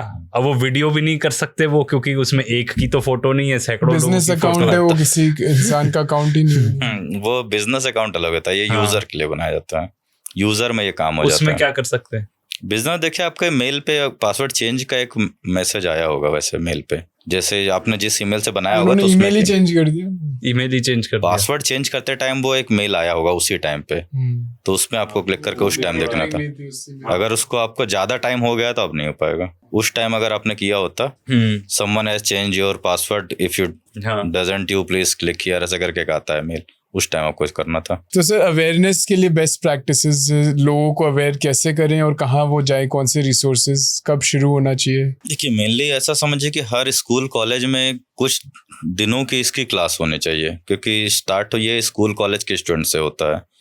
तो जैसे प्रॉपर एक एजुकेशन चल रहा है स्कूल में, फिजिक्स केमिस्ट्री मैथ बायो सब कुछ पढ़ रहे हैं, तो एक साइबर का एक अवेयरनेस सेशन होना चाहिए हर स्कूल कॉलेजेस में। तो इससे क्या रहा कि उनको जो भी लेटेस्ट अपडेट्स हो रहे हैं, जो भी लेटेस्ट क्राइम्स हो रहे हैं, उसको उन्हें बताएंगे तो ज़्यादा बेटर है, क्योंकि साइबर एक्सपर्ट हैं या जो भी हैं, ये लोग हर जगह जा नहीं सकते हैं। हम आप भी मान लीजिए वीडियोस कोई देखेंगे तो कितने लोग देखेंगे, पूरी इंडिया में तो लोग देख नहीं लेंगे, या पूरे इंडिया के स्टूडेंट्स तो हमारा वीडियो देखेंगे नहीं। तो अगर कोई ना कोई हर जगह पे हो, या फिर एक टीचर अपॉइंट किया जाए जो स्कूल में एक अवेयरनेस दिया करें, कॉलेजेस में कोई फैकल्टीज़ हुआ करे, या हर कॉलेज के जो सिलेबस हैं उसमें एक साइबर का एक अवेयरनेस वो रहा है, साइबर के टॉपिक्स हुआ करें, तो ये मेरे ख्याल से ज़्यादा जरूर रहेगा। तो इनके लिए पुलिस पे भी बर्डन कम आएगा, केसेस कम होंगे तो पुलिस भी को भी एक हेल्प हो जाएगी कि केसेस कम हो रहे हैं, और इनके भी फ्रॉड थोड़े कम हो जाएंगे। तो सर आपको, अगर कोई आपको ढूंढना चाहे या आपकी क्लास देखना चाहे, तो बेस्ट तरीका क्या है आपको रीच करने का? सिंपल गूगल में आप महेश श्रीवास्तव लिखेंगे, मेरा नाम तो मिल जाता हूँ, या hacking course in Bhopal, cyber security course in Bhopal, कुछ भी आप लिखेंगे तो ऑल इंडिया IT एसोसिएशन है मेरा फर्म, MP नगर जोन 2 में, आप यहाँ मिल सकते हैं मुझे। तो सर की वेबसाइट और कॉन्टैक्ट हम वैसे डिस्क्रिप्शन में भी डाल देंगे, बाकी सर इजीली सर्चेबल है, हमने भी ऐसे ही ढूंढा था। वी होप आप किसी स्कैम में ना फंसो, पर अगर फंसो तो फिर सर की गाइडेंस जरूर ले लेना। लेकिन पहले ही जाके देख ही लो ना कि क्या क्या करना चाहिए। 2 फैक्टर ऑथेंटिकेशन तो सबको डाल ही लेना चाहिए, अब इसमें कोई लेजीनेस नहीं रखना। एंड रिटर्न करेंगे पार्ट 2 में और डिटेल में स्कैम को समझने के लिए, क्योंकि प्रैक्टिकल्स हम लोग देख लेंगे इसमें कि रियली में अटैकर क्या करते हैं। जैसे अभी दिवाली का ऑफर आने वाला है, तो दिवाली में आपको क्या क्या कर सकते हैं, तो प्रैक्टिकल्स में एक लिंक क्रिएट करेंगे, आपको मैं लाइव प्रैक्टिकल में भेजूंगा कि ये लिंक ऐसे क्रिएट होता है, मैं भेजता हूँ, आप क्लिक करने के बाद आपका मोबाइल का डेटा मेरे तक कैसे पहुंचता है, वो सारा हम लोग लाइव देखेंगे नेक्स्ट सेशन में। आज थ्योरी था, नेक्स्ट टाइम प्रैक्टिकल, नेक्स्ट से प्रैक्टिकल्स कवर करेंगे। थैंक यू सर, आप आए, मतलब बहुत ही बढ़िया, मतलब एंटरटेनिंग भी रहा, इन्फॉर्मेटिव भी रहा। और हमारे लिए ऐसे कोई भी कमेंट्स हो तो प्लीज़ कमेंट सेक्शन में बताइएगा हमें, ताकि हम और भी बेहतर एपिसोड्स आपके लिए ला सकें। प्लीज़ लाइक एंड सब्सक्राइब करना ना भूलेगा।